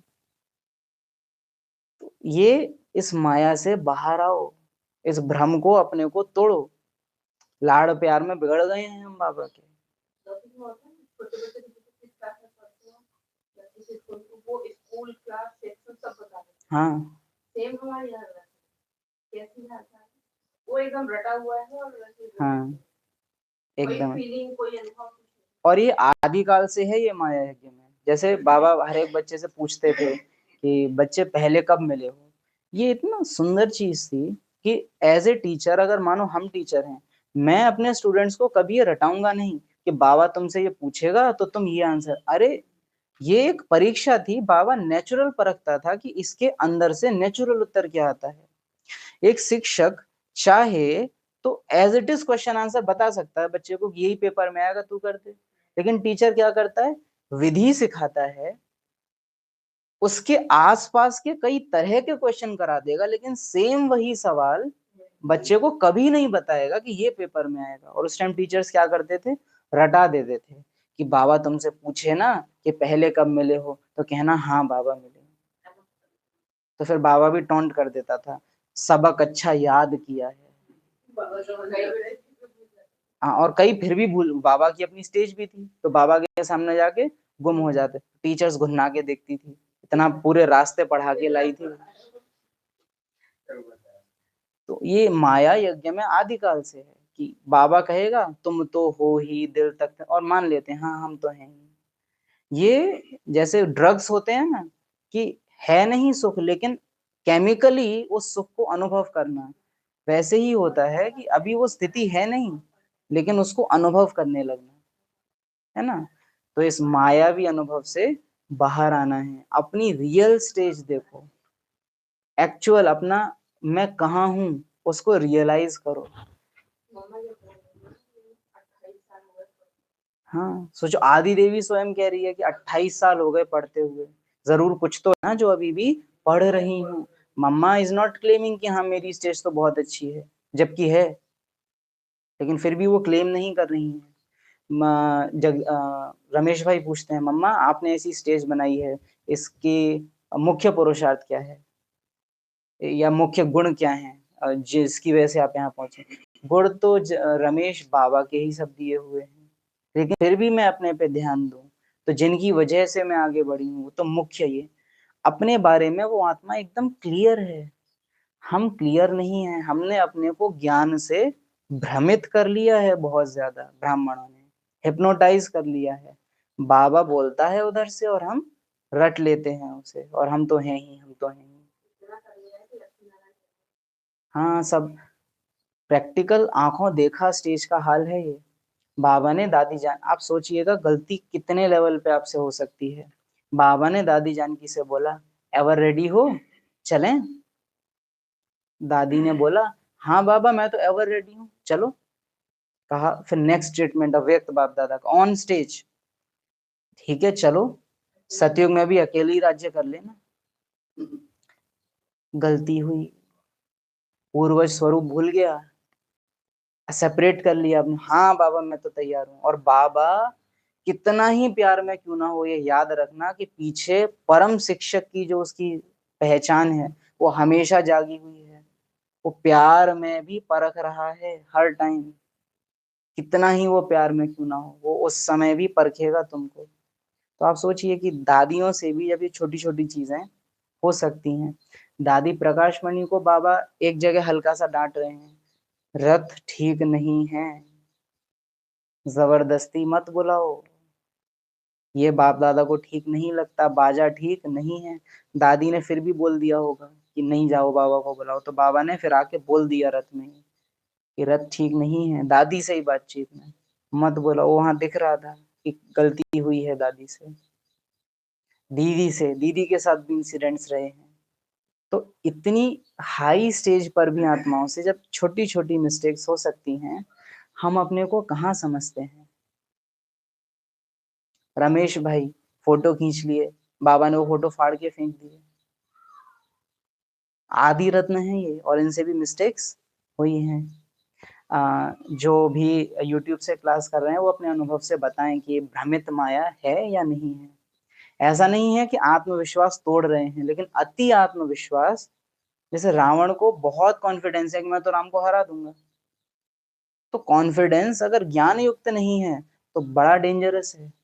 आप आत्माएं अनमोल हैं, बहुत कुछ प्राप्त कर सकते हो पुरुषार्थ से, लेकिन अगर इस ज्ञान की माया से नहीं जीत पाए तो सारा जो पोटेंशियल है अभ्यास का वो सब वेस्ट हो जाएगा। वो बहुत जल्दी अहंकार बनता है।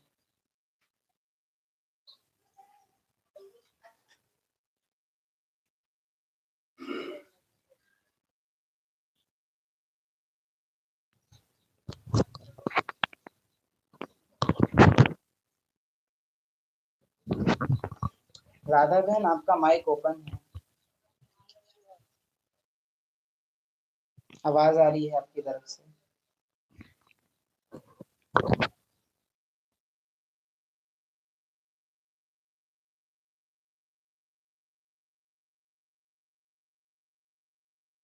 सावधानी हटी और दुर्घटना घटी। ये होता है। बाप दादा ने देखा, हर एक बच्चा यही चाहता है कि हमें मन जीत जगत जीत बनना है। इसलिए आने वाले समय के पहले यह अभ्यास जहां चाहे वहां मन सहज टिक जाए। तो आज बाप दादा यही चाहते हैं कि हर बच्चा ऐसा शक्तिशाली बने, जो जो संकल्प करे उसी अनुसार मन बुद्धि संस्कार और में हो। जिसका अभ्यास होगा वो जगत जीत अवश्य बनेगा। पता है मम्मा बाबा अगर चाहते, हाँ देखो, सच बोलने में हमेशा स्थिति, समय और पात्रता, ये तीन चीजें देखी जाती हैं। परिस्थिति क्या है, स्थिति क्या है, और सुनने वाले की पात्रता, योग्यता क्या है, ये तीन चीजें देखी जाती हैं हमेशा। मम्मा बाबा की स्टेज वंडरफुल है, मम्मा की तो और ही वंडरफुल है, लेकिन क्या उनकी भाषा बच्चों के सामने ऐसी होती थी जो दूसरे सुने तो उनको अपने लिए ये फील होने लग जाए कि अरे हम तो बहुत पीछे हैं। ब्रह्मा को आप नोटिस करो, बच्चों के सामने कैसी भाषा बोल रहे हैं, मैं भी भूल जाता हूँ। एक बच्ची आई है, कि बाबा मुझे बाबा भूल जाता है, बच्ची मुझे भी भूल जाता है, हर 5 मिनट बाद आके मुझे याद दिलाना। बच्चा जो है ना hopeless ना हो, हो, अपने को थोड़ा डाउन कर ले रहे हैं या अपनी गुण अपनी विशेषता का वर्णन जबकि सत्य है लेकिन वो कर नहीं रहे क्योंकि बच्चे का डाउन ना हो। जिता दिया, राणा जिता दिया। वो क्वालिटी है, मम्मा में भी है बाबा में भी है कि अब जानते हैं बड़े हैं तो जानते हैं झुकना है। इतने भी बड़े हम ना हो जाएं जो बच्चे हमको देख ही ना पाए। तो बहुत बड़े थे लेकिन हमेशा बराबर के बन के रहे कि अरे हम तो तुम्हारे ही जैसे हैं, तुम में से ही एक हैं, लेकिन कितने तीखे थे, है ना। हमको भी देखना है कि कहीं हमारे कमेंट्स आप में कोई चीज है तो ऐसे कि हाँ अभी कम होता है या पहले से बहुत इम्प्रूव हो गया है, अभी कम है। लेकिन अगर हम बार बार कोई के सामने ये भी क्लेम कर रहे हैं ना हमारी स्टेज तो बहुत अच्छी है, हमको तो अभी होता ही नहीं है, हम तो कर्मातीत होने वाले हैं, सुनने वाली आत्मा इंफीरियर हो जाती हैं। हम कहीं ना कहीं उनको गिराने के निमित्त बन जाते हैं। अरे हम तो बहुत पीछे रह गए, उनको ये फीलिंग आने लगती है। जबकि मम्मा बाबा ने भी पुरुषार्थ किया और उनका पुरुषार्थ दूसरों को नीचा गिरा के नहीं था, लेकिन अपनी स्टेज भी बनाई और दूसरों को भी आगे बढ़ाया। क्या यकीन दिलाया हमेशा, तुम तो हमसे भी आगे जा सकते हो। मुरली में सुनते हो ना, माँ बाप से भी तीखे। जबकि हम सब जानते हैं कि ये कभी नहीं हो सकता कि मम्मा बाबा को कोई क्रॉस कर दे। अभी कुछ ही दिन पहले प्रश्नोत्तर था ना मुरली में, मम्मा बाबा से भी तीखे कैसे जा सकते हैं। तो ये तरीका सीखना मम्मा बाबा से।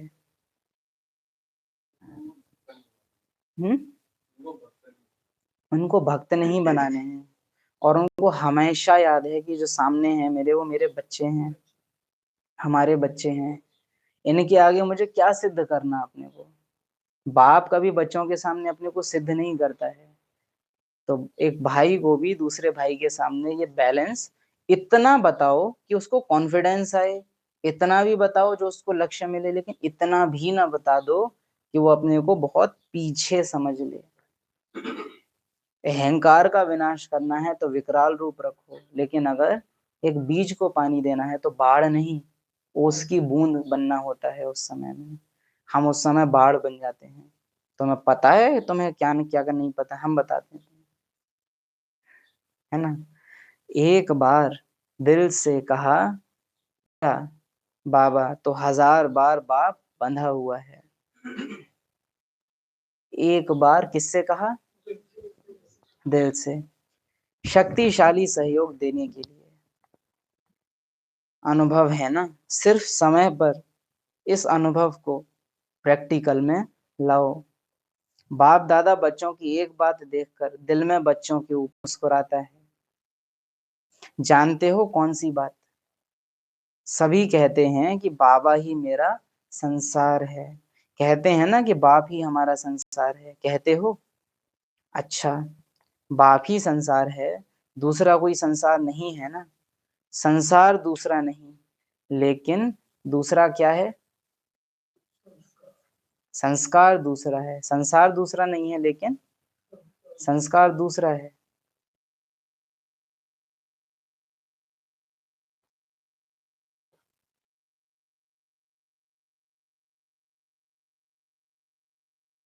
जब बाप ही मेरा संसार है, दूसरा कोई संसार है नहीं, संसार ही नहीं, संसार नहीं है, लेकिन संस्कार कैसे पैदा हो जाता है? अभी अगेन ये वही ज्ञान की माया का एग्जाम्पल देख रहे हो। बाबा आप ही मेरी दुनिया हो, आप ही मेरे सब कुछ हो। तो बाबा पूछ रहा है दूसरा कहाँ से आ जाता है बच्चे, दूसरा कहाँ से आ जाता है? संसार नहीं है लेकिन संस्कार कैसे पैदा हो जाता है? आजकल बाप दादा समय प्रमाण संस्कार शब्द को मिटाने चाहते हैं। मिट सकता है? जो समझते हैं कि संस्कार विघ्न रूप नहीं बन सकता, यह दृढ़ संकल्प करते हैं कि खत्म करना ही है। करेंगे, सोचेंगे, देखेंगे, ये नहीं, करना ही है। संस्कार का काम है आना और बच्चों का काम है समाप्त करना ही है हिम्मत? संस्कार सामने आए और आप उसे समाप्त कर, विच मीन्स संस्कार, बुद्धि इतनी शक्तिशाली है कि संस्कार उसके ऊपर हावी नहीं हो पाए। और इसकी शुरुआत कैसे होती है? बहुत छोटी छोटी चीजों से, जैसे भोजन खाने, पानी पीना, ये सब काम अपनी बुद्धि से नहीं लेकिन संस्कार से कर रहे होते हैं। मीन्स कर देते हैं बस, बिना कुछ अर्थ में स्थित हुए, बिना समर्थ स्थिति बनाए। तो ये छोटे छोटे काम करते समय संस्कारों से ना चल के बुद्धि को यूज करना है। शरीर को पानी पिला रही हूँ, कदमों द्वारा मैं आत्मा इस रथ को चला रही हूँ। तो यानी संस्कार आदतन नहीं कर रहे, अब आत्मा बुद्धि के थ्रू उनको चला रही है। संस्कार की अथॉरिटी इससे कम होती है और रूहानी अथॉरिटी बढ़ती है।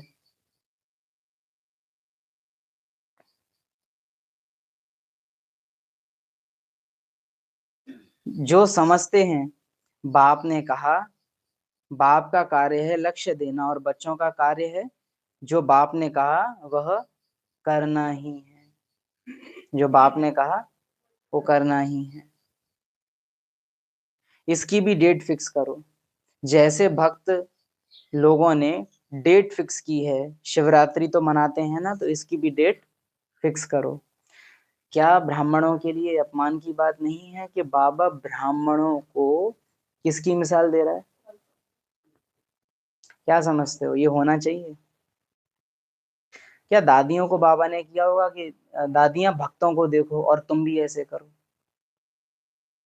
क्या कहता है बाबा? तुमने जो संगम में किया है उसकी यादगार भक्ति में बनी है, कि भक्ति की यादों से संगम बना है। जैसे ब्रह्मा ने किया, जैसे मम्मा ने किया, वैसे तुम्हें करना है। जैसे दादियों ने किया वैसे तुम्हें करना है, ना कि जैसे भक्तों ने किया। अब बाबा ने जैसे यहाँ ये बोला कि डेट फिक्स करो, आगे भी नहीं करो, डेट फिक्स करो। तो डेट फिक्स करने का एग्जाम्पल हम यज्ञ में किस किस से ले सकते हैं? मीन्स समय में दृढ़ रहने का, समय में एक्यूरेट रहने का एग्जाम्पल बाबा ने तो भक्तों को ले लिया। ज्ञानी बुद्धि हो, बताओ किसको लोगे? मम्मा को। हर घड़ी अंतिम घड़ी, एक्यूरेट 2 बजे उठना, एक्यूरेट रात में 9 से 10 के बीच में शरीर को सुला ही देना। और किसी भी कंडीशन में मम्मा मना करती थी, अमृत वेले के लिए बहाना आप नहीं दे सकते। मम्मा को ये कहा, लोग घड़ी देखते हैं कि काम देखते हैं। मम्मा के काम को देखकर ये पता लगता है कि हाँ इतने बजे। हाँ, इतना एक्यूरेट सोचो मम्मा का था कि मम्मा चलती फिरती घड़ी थी। बाबा के साथ भी सेम केस था, मम्मा के साथ भी सेम केस था। वो निकल रहे हैं, मतलब आत्मा समझ जाती थी इतने बज गए होंगे, इतने वो एक्यूरेट थे टाइम में। कितने बज रहे होंगे। और ये बहुत बड़ी बात होती है, विच मीन्स आप पूरे साल में एक बार भी अपना रूटीन ना तोड़ो, ये तब होता है। वरना एक भी दिन तोड़ दिया तो आत्मा फिर आपको घड़ी नहीं समझेंगी। तो बहुत बड़ी चीज होती है ये, घड़ी बन जाए हम किसी की। हाँ, इस तरह। और ये मम्मा बाबा का अनब्रेकेबल रिकॉर्ड था वर्षों का। तो इसकी डेट फिक्स करो। जैसे बाबा का आना फिक्स है, मैं न 1 सेकंड आगे न 1 सेकंड पीछे, मुझे जब आना है मैं तभी आता हूँ। ऐसे follow father, follow mother, follow supreme father, ना कि फॉलो भक्त। अपनी मिसाल भी ऊंची रखनी है।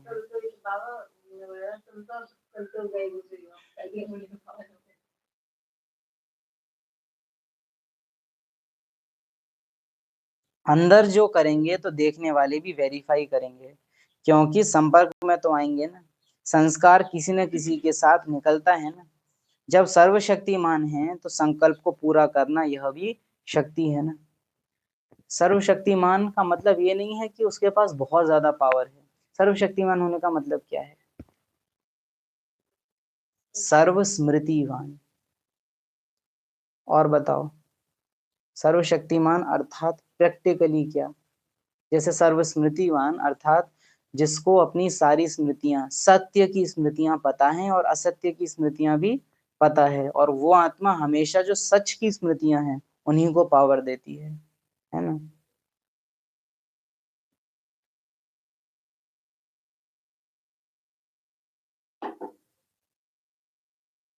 सर्वशक्तिवान माना बहुत ज्यादा पावरफुल नहीं, लेकिन सर्वशक्तिमान माना अगर उसके पास थोड़ी सी भी पावर है तो वो उसको समर्थ नहीं लगाए। समझा? 10 रुपए हैं तो सर्वशक्तिमान माना ये नहीं कि इसके पास 1 लाख रुपए हैं, लेकिन सर्वशक्तिमान माना 10 रुपए भी हैं तो वो 10 रुपए वो बाबा के खाते में ही डालेगा। हर बार जब जब मौका मिले और सच को ही जिताया जाए तो माना सर्वशक्तिवान हो। सर्वशक्तिमान हो तो संकल्प को पूरा करना यह भी शक्ति है ना। समझा? संकल्प को पूरा करना यानी जितनी भी फीलिंग है वो आत्मा हमेशा राइट संकल्प में डालेगी। That is all mighty.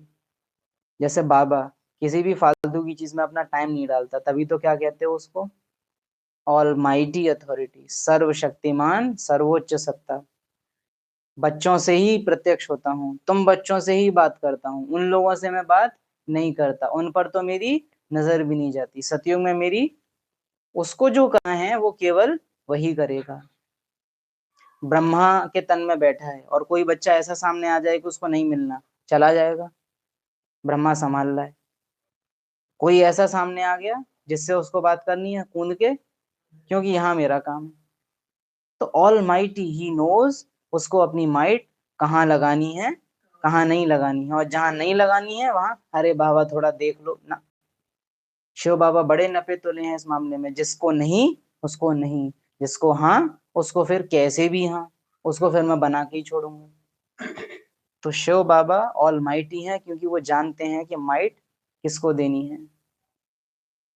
सर्वशक्तिमान माना श्रीमत पर चल सके। यस, जिसकी बुद्धि हमेशा श्रीमत को फॉलो करे, हमेशा, इतनी ज्यादा जैसे बुद्धि को श्रीमत ही चला रही है, इतनी ज्यादा। मेरे अंदर कोई ऐसी फीलिंग ही नहीं है जो रॉन्ग को सपोर्ट कर दे। विल पावर इतनी है, राइट तो राइट, अरे मन कर रहा है, अरे कभी तक पुरुषार्थ करेंगे, कब तक करोगे? जब तक जीना है तब तक पढ़ना है। सर्वशक्तिमान तो संकल्प को पूरा करना ये भी शक्ति है ना। लास्ट आते भी फास्ट, ये एक फैक्ट बता रहे हैं और बहुत जरूरी है, इसको नोट कर सको तो नोट करना। किसी भी क्षण आप कोई भी ड्रिल करने बैठे हो, किसी भी स्वरूप का अनुभव, वैसे भी आज अभ्यास है तो आज करोगे ही दिन में। आप किसी भी अभ्यास को आप करने बैठे हो, सपोज करो फरिश्ता स्वरूप, और वो अनुभव अगर मुझे नहीं हुआ तो इसका केवल एक तो ये कर सकते हो कि ड्रामा में नहीं था तो नहीं हुआ, लेकिन एनी मोमेंट अगर आपको कोई अनुभव नहीं हुआ है दैट मीन्स मैंने 100% फीलिंग से कोशिश नहीं की है। यस, विधि ठीक नहीं है या विधि पूरी नहीं है। समटाइम्स हो सकता है मेथड राइट हो लेकिन मेथड पूरा फॉलो ही ना करो तो एक्यूरेट ना हो। जैसे मुझे धक्का देना है फोन को, अगर मैं इसको साइड से धक्का दूंगा तो पावर उतनी ही लगी लेकिन फोन पीछे नहीं गिरेगा लेकिन टेढ़ा होगा। या मुझे फोन को गिराना है तो मैं धक्का तो सामने से दूं लेकिन पूरा ना दूं जितना देना चाहिए, तो भी ये नहीं गिरेगा। राइट डायरेक्शन और जितनी पावर चाहिए उतनी पावर। अब डायरेक्शन हम ज्ञानी बुद्धियों को पता है, जो यहाँ क्लास कर रहे हैं हर एक आत्मा से इतना कह सकते हैं कि ज्ञानी बुद्धि है, ज्ञान अच्छी तरह से समझा है और भी आगे समझते रहेंगे। बड़ी बारीकी से हमको पता है। हम लोग पता है कहाँ गलती करते हैं, जितना पता है उतना पूरा पूरा कभी लगाते नहीं है। अगर दिन में हमको 100 संकल्प मिले हैं तो 100 में से हम 80 लगा देंगे, 70 लगा देंगे, लेकिन कभी 100 के 100 पूरे नहीं लगाएंगे। ये ज्ञानी बुद्धियों के साथ दिक्कत होती है कि उन्हें पता सब कुछ है लेकिन पूरा पूरा लगाएंगे नहीं, हमेशा थोड़ा बहुत बचा लेंगे और वो बचा हुआ ही रावण को बचा लेता है हर बार। इसीलिए ज्ञानी और योगी माना जितना करना चाहिए उतना करना। तो कभी भी कोई स्वरूप अनुभव आप करना चाहते हो और वो अनुभव नहीं हो रहा है, उसका एक ही कारण है, कोशिश पूरी नहीं हुई है। या तो पावर पूरी नहीं लगाई है या तो पावर राइट डायरेक्शन में नहीं लगाई है। अब ज्ञानी होने का मतलब है डायरेक्शन पता है, तो एक ही चीज बचती है, कौन सी? पावर जितनी लगानी चाहिए उतनी नहीं लगाई है, शक्ति पूरी नहीं लगाई है, और जान करके बचाई है, क्योंकि रावण में लगानी है।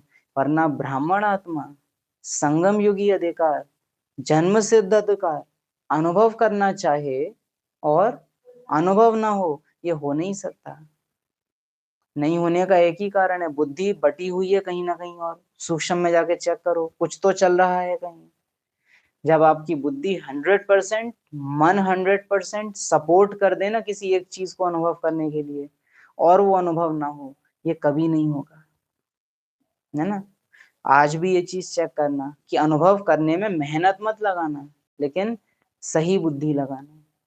मेरी बुद्धि कहाँ भटक रही है, उसकी कनेक्शन वहां से काटो, फिर अनुभव करने बैठो। टाइम कम लगेगा, मेहनत कम लगेगी, और मिलेगा ज्यादा है।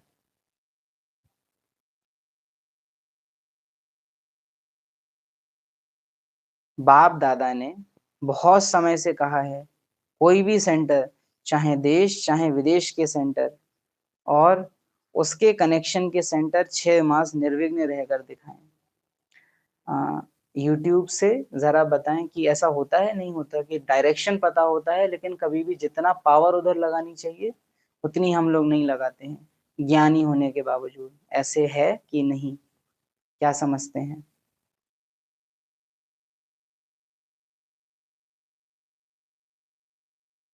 लास्ट आते भी फास्ट आओ, फर्स्ट आओ, फर्स्ट नंबर में नहीं, एक फर्स्ट नहीं, फर्स्ट क्लास में आओ, फर्स्ट क्लास में आओ। हो सकता है एक कदम आपका, 1000 कदम बाप की मदद का, क्योंकि अब समय का परिवर्तन फास्ट गति में जा रहा है। अच्छा, बाप दादा ने बहुत समय से कहा है कि कोई भी सेंटर, चाहे देश चाहे विदेश के सेंटर और उसके कनेक्शन के 6 सेंटर 6 मास निर्विघ्न रहकर दिखाएं। कोई भी विघ्न नहीं आए, निर्विघ्न। अभी जल्दी जल्दी कदम को आगे करना, क्यों? अचानक क्या भी हो सकता है, तिथि तारीख नहीं बताएंगे। अच्छा, चारों ओर के बच्चे बाप के दिल के दुलारे हैं। हर एक बच्चा यही लक्ष्य बार बार स्मृति में लाते हैं और लाना है कि हमें तीव्र पुरुषार्थ कर बाप को प्रत्यक्ष करना है।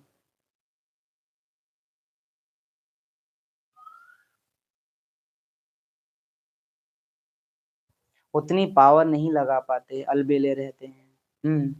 जबकि हमको डायरेक्शन पता होता है, क्या करना है ये भी जानते हैं, लेकिन कर दें वो नहीं करते। और ऐसा नहीं है कि हमारे पास पावर नहीं है, पावर है, लेकिन रावण के लिए वफादारी इतनी है कि उसको देना है। हम बाबा के लिए जब भी कुछ करते हैं ना, बहुत सूक्ष्म में हमेशा है ना, आत्मा हमेशा हिस्सा बचा लेती है रावण का। जैसे एक माँ कभी भी खाना खाएगी, उसको हमेशा कढ़ाई में हिस्से दिखाई देते हैं, इतना हिस्सा पति का, इतना छोटा वाला खाएगा, इतना बड़ा वाला खाएगा, मैं तो कढ़ाई पहुंच के खा लूंगी। बहनें जानती होंगी,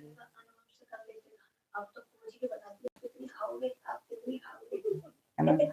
तो जैसे वहां होता है कि बेटे के लिए मुझे बचानी ही है, रावण के साथ भी ये होता है।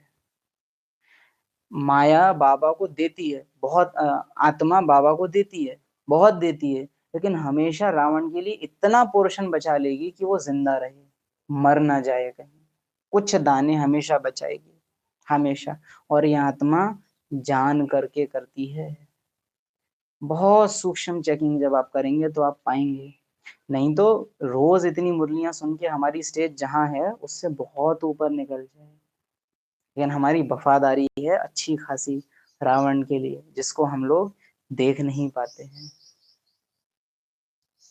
हाँ जी, सब पता है फिर भी नहीं हो पाता है। और जहां वो रावण की वफादारी हम देखना शुरू कर दें, वो कमजोर हो जाएगी फिर।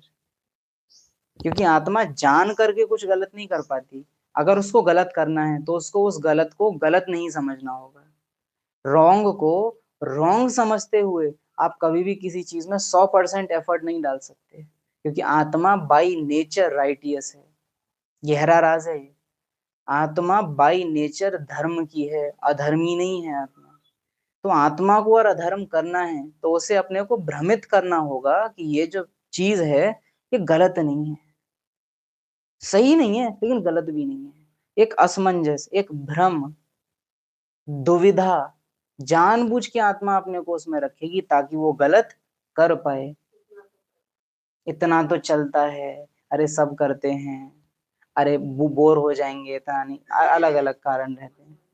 मधुबन में भी होता है, सेंटर पे भी होता है, अरे हम थोड़े ना ब्रह्मा बाबा हैं, है ना। अलग अलग कारण होते हैं इसके।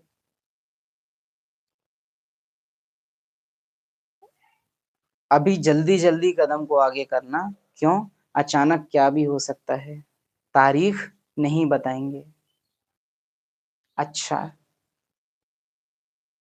चारों ओर के बच्चे बाप के दिल के दुलारे हैं। जब भी बाबा ये कहता है ना, अच्छा, हमेशा इधर से फीलिंग आती है, कल पहले मिसल, बाबा आज आपने मुरली सुना ली, कल पहले भी ऐसे ही सुनाई होगी, आज सुना ली। क्योंकि आता है कि बाबा भी इसी फीलिंग में बोलता है, अच्छा मीन्स आज का पार्ट पूरा हुआ, ब्रह्मा कमान संभालो। चारों ओर के देश विदेश के लंबे चौड़े नाटे मोटे फटके 3 साल से 4 साल से 5 साल से ज्ञान में चल वो विस्तार तो ब्रह्मा का डिपार्टमेंट है। अच्छा मीन्स शिव बाबा का काम पूरा हुआ। बाप दादा की आश है अभी जल्दी से जल्दी सबको यह संदेश पहुंचाना है, कोई वंचित नहीं रहे, कुछ ना कुछ वर्षा ले लेवे, चाहे जीवन मुक्ति का नहीं तो प्यार से मुक्ति का वर्षा तो ले लें, क्योंकि बाप को सबको वर्षा देना है।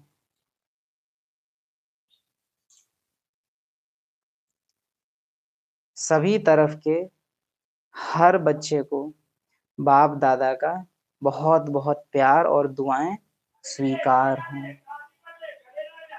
और बाबा ने यहाँ कितने प्यार से बोला कि चाहे जीवन मुक्ति का नहीं तो प्यार से मुक्ति का वर्षा तो ले लें। जीवन मुक्ति नहीं भी तो मुक्ति, लाइफ लिबरेशन नहीं तो कम से कम लिबरेशन तो ले लें। जीवन मुक्ति देने वाले, पुरानी दुनिया से पार घर ले जाने वाले,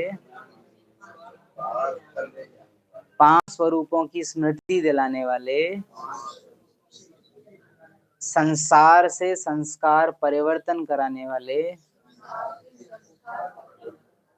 संस्कारों से संसार बनाने वाले, ऐसे मीठे मीठे सर्व स्मृतिवान बाप दादा को स्मृति स्वरूप बच्चों की याद प्यार।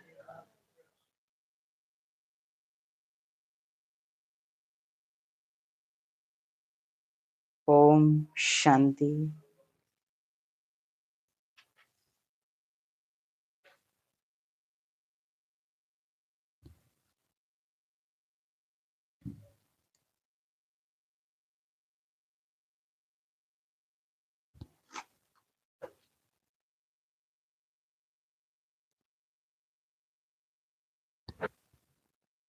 आज सोनी बहन नहीं कर रहे हैं क्या क्लास? कोई कमेंट नहीं आया है। आप बताइए क्या आज आप क्लास में हैं? अच्छा, याद प्यार आया है। अच्छा हाँ हैं। ओके, अभी 5 सेकंड में तो नहीं हो सकेगा। हम बाबा की ड्रिल को एक्चुअली और स्लो कर देंगे, ताकि हम तो खैर कौन होते हैं करने वाले, लेकिन बाबा ने ही अथॉरिटी दी है साइंस की, उससे करेंगे। सेम ड्रिल है जो बाबा ने 500 रुपयों की कराई है और वंडरफुल है वो इकलौती ड्रिल, उसको करते हैं।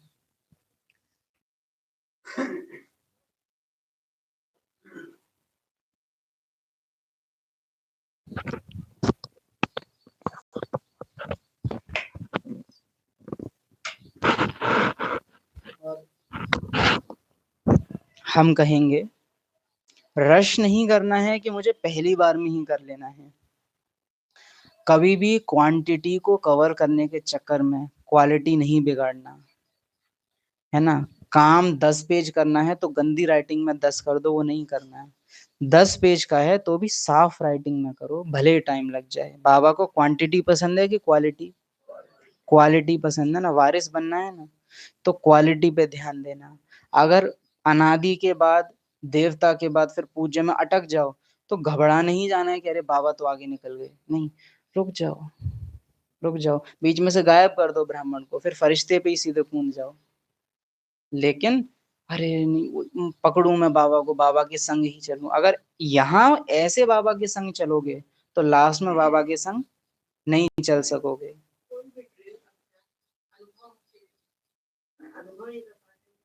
तो कोई मतलब नहीं है। इसीलिए भले आप बाबा पहुंच जाए ब्राह्मण से फरिश्ते तक, लेकिन आप अगर अनादि को नहीं कर पा रहे हो अनुभव, तो रुको वहीं, रुको, जब तक अनादि अनुभव ना हो जाए देवता पे नहीं जाना।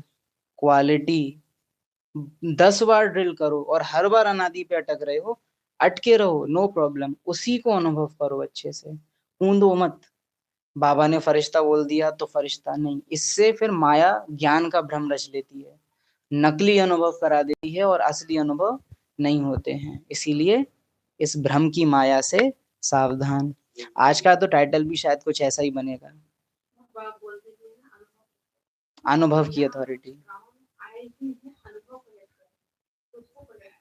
यस, है ना, रिकॉर्ड नहीं बनाना है कि अरे मैंने कर लिया, लेकिन अनुभव का रिकॉर्ड बजाना है ना।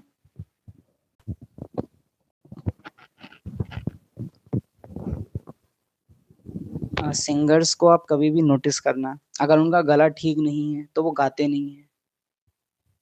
गला ठीक होगा तो ही गाएंगे, लेकिन कला का अपमान नहीं करेंगे, है ना, तो अपमान नहीं करना। और ये अटेंशन भी रखते हैं कि गला ठीक रहे। कहीं कॉन्सर्ट करना है तो 2 दिन तक बात नहीं करेंगे कि क्वालिटी रहे, है ना।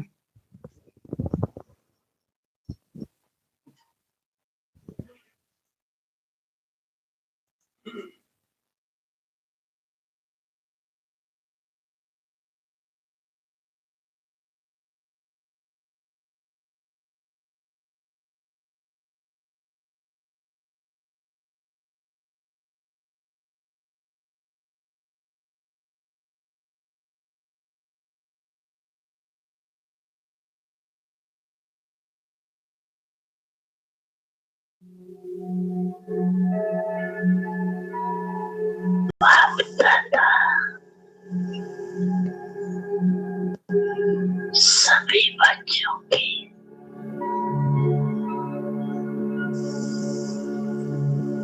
पांच स्वरूप थी।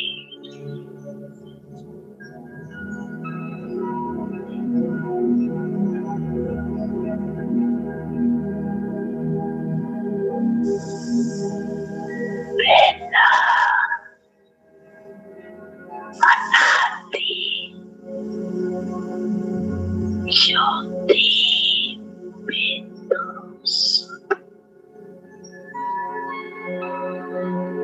याद है ना अपना स्वरूप, याद है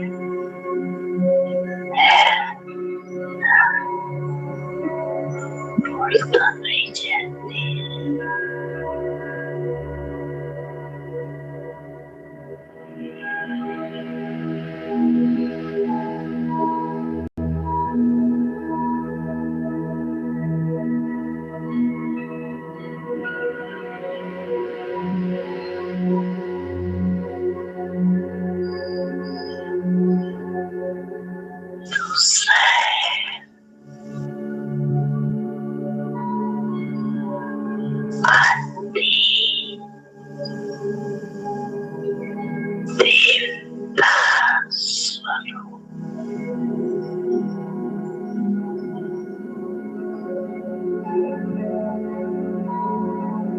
देवता स्वरूप में और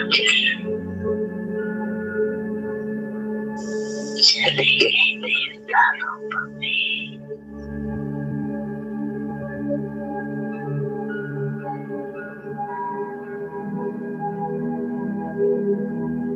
तीसरा मध्य में पूज्य स्वरूप।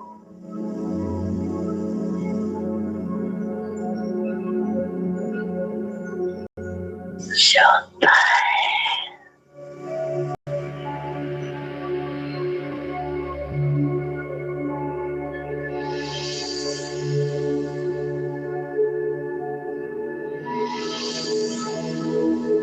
संगम योगी ब्राह्मण स्वरूप।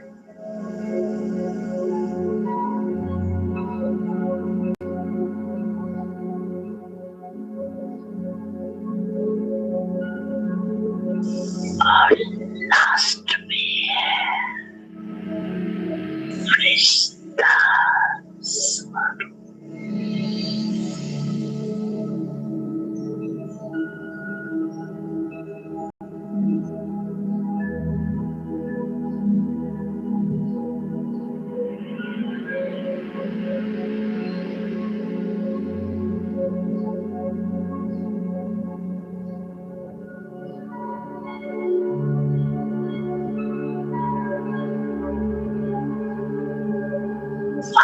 Rumiat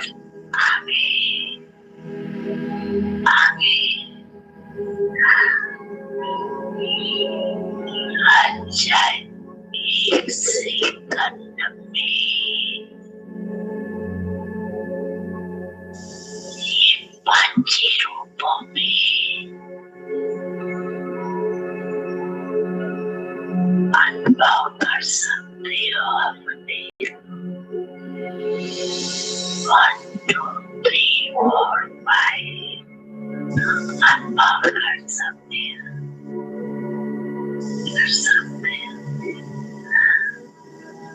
कर रहे हैं।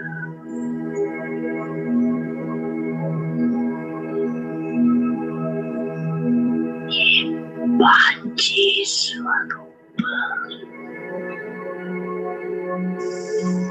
कितने प्यारे।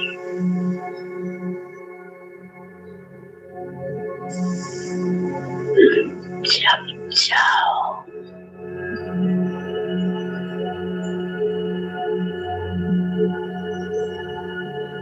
जिस भी रूप में स्थित होने जाओ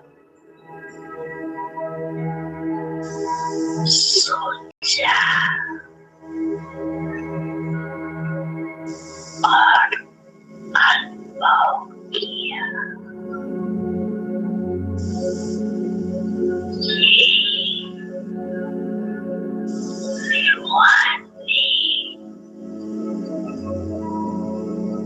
मन की एक्सरसाइज और ये एक्सरसाइज करते रहेंगे तो बिल्कुल लाइट हो जाए,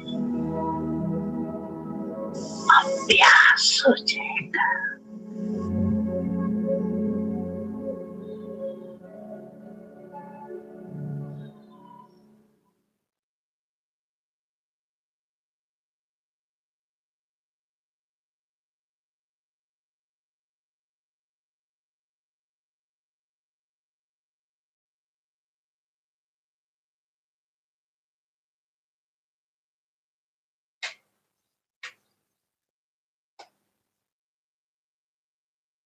ओम शांति।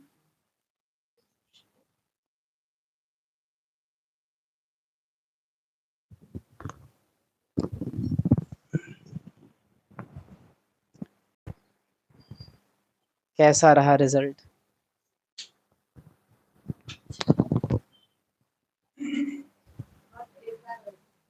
एक गायब हो गया, कौन सा वाला?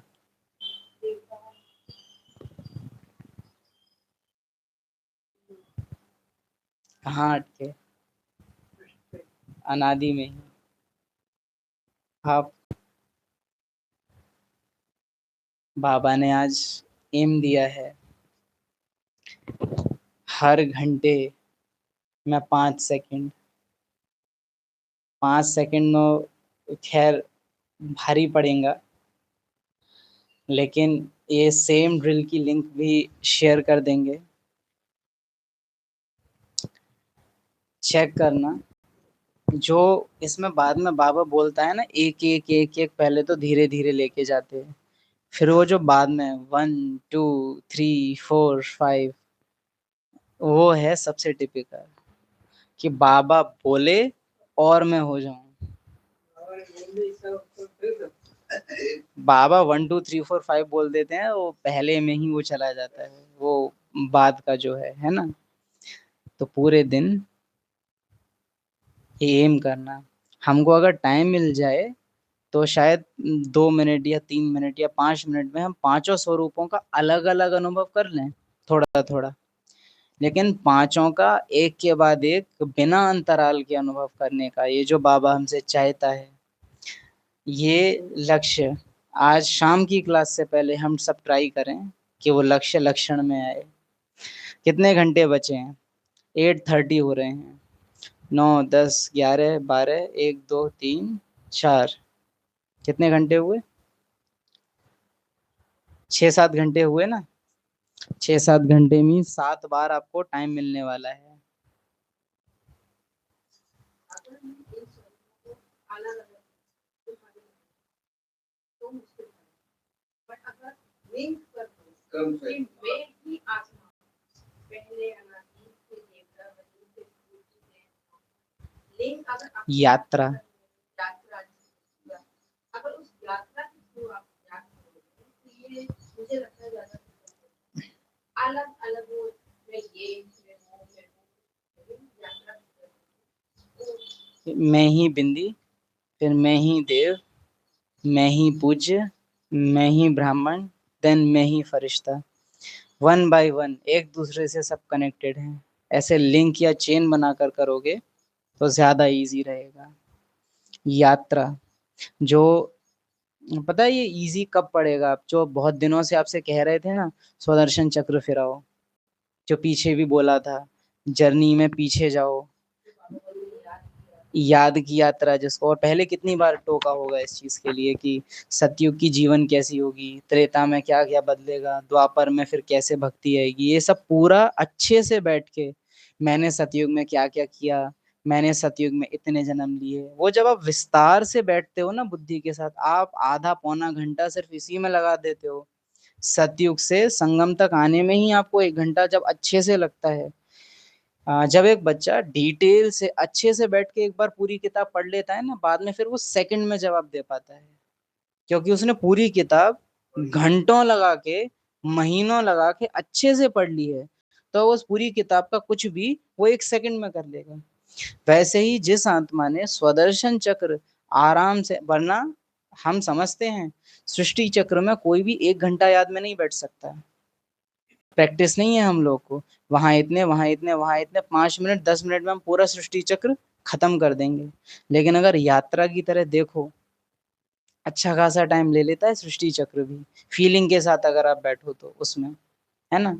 जैसे गांव में जमीन के पीछे लड़ाई हुई थी, ठीक है, एक किस्सा है, गांव में जमीन के पीछे लड़ाई हुई, दो आत्माएं सिर्फ इस एक घटना, 84 जन्मों में से एक जन्म में से एक महीने, एक जन्म शायद 70 या 80 या 60 साल का, उसके केवल एक महीने की घटना को 1 घंटे 1.5 घंटे 2 घंटे तक विस्तार में खींच देती हैं, हाँ या ना?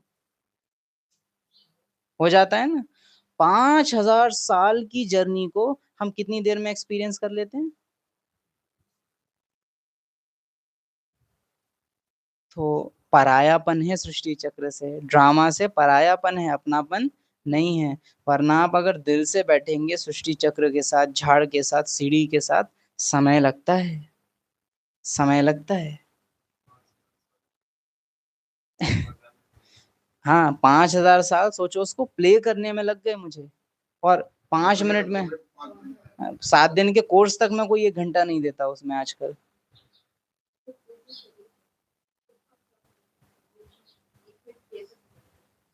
पूज्य स्वरूप में संगम युगी, अपना संगम युग का लास्ट, संगम युग का फाइनल, ये जो 3 स्वरूप है ना, ब्राह्मण, पूज्य, ब्राह्मण, फरिश्ता, ये तीनों संगम के एंड से हैं, तीनों ही संगम के एंड से हैं।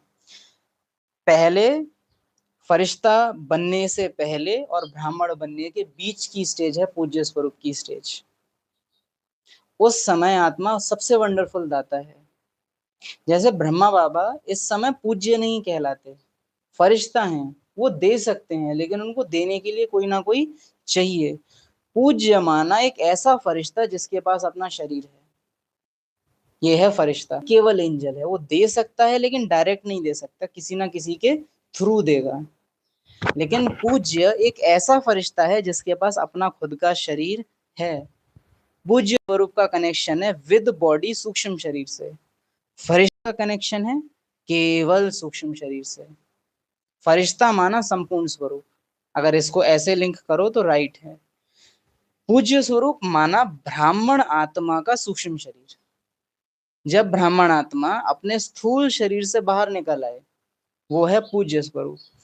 आप सड़क पे चल फिर रहे हो, आप किसी को दृष्टि दे रहे हो, उस समय आप पूज्य हो।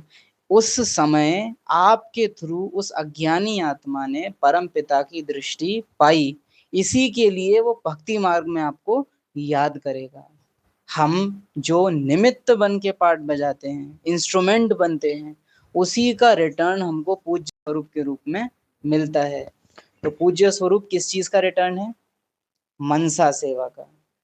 जितनी भी एक ब्राह्मण आत्मा ने जागृत रह के मनसा सेवा की है, उतना ही वो ब्राह्मण आत्मा कौन है?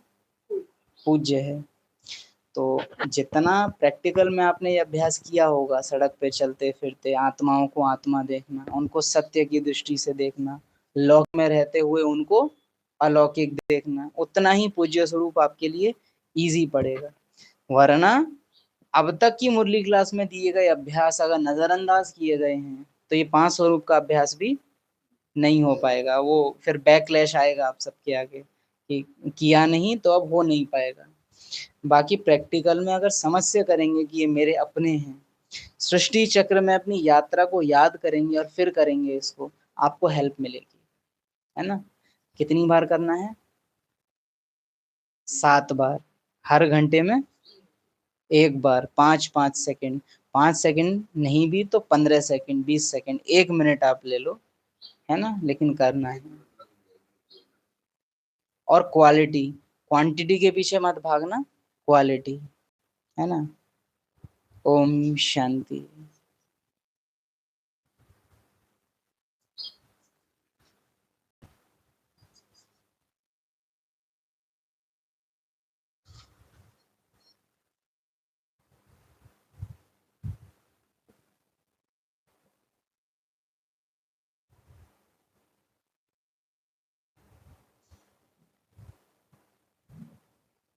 एक पर्सनल शॉर्टकट है जो हम सब क्लास में बहुत यूज करते हैं कि 5 स्वरूप का अभ्यास किसी दूसरी ब्राह्मण आत्मा के साथ कैसे कर सकते हो। बिंदी के पीछे खड़ा है पूज्य, के पीछे खड़ा है फरिश्ता, के पीछे खड़ा है देवता, ऐसे मतलब एक के ही पीछे आप 4 को लगा दो। बिंदु, देवता, पूज्य, ब्राह्मण, फरिश्ता। तो बिंदु के पीछे फरिश्ता, पूज्य, फरिश्ता, ब्राह्मण, पूज्य और देवता, एक के पीछे एक खड़े हैं। ऐसे करके भी आप कर सकते हो, एक के पीछे ही वो 4 खड़े हैं। भक्ति मार्ग के पूज्य स्वरूप देखें, गणेश का सर, शंकर का सर, हनुमान का सर एक ही सर में फिट कर देते हैं, ऐसे करके प्रतीकात्मक वो चिन्ह बनाते हैं। ऐसे भी आप यूज कर सकते हो कि इसी एक शरीर में वो 5 स्वरूप समाये हुए हैं। अनादि आत्मा कहाँ है? इस बॉडी में मैं हूँ। फरिश्ता स्वरूप भी किस में से निकलने वाला है? इसी में से। देवता स्वरूप भी यही, मैं ही आत्मा बनने वाली हूँ, इसी शरीर के अभ्यास से मैं आत्मा देवता बनने वाली हूँ। पूज्य, सकाश, इसी सूक्ष्म शरीर से मुझे दूसरों को देना है, तो पांचों इसी सिंगल बॉडी से कनेक्टेड हैं। तो जितना अच्छे से समझोगे उतना अच्छे से कर पाओगे।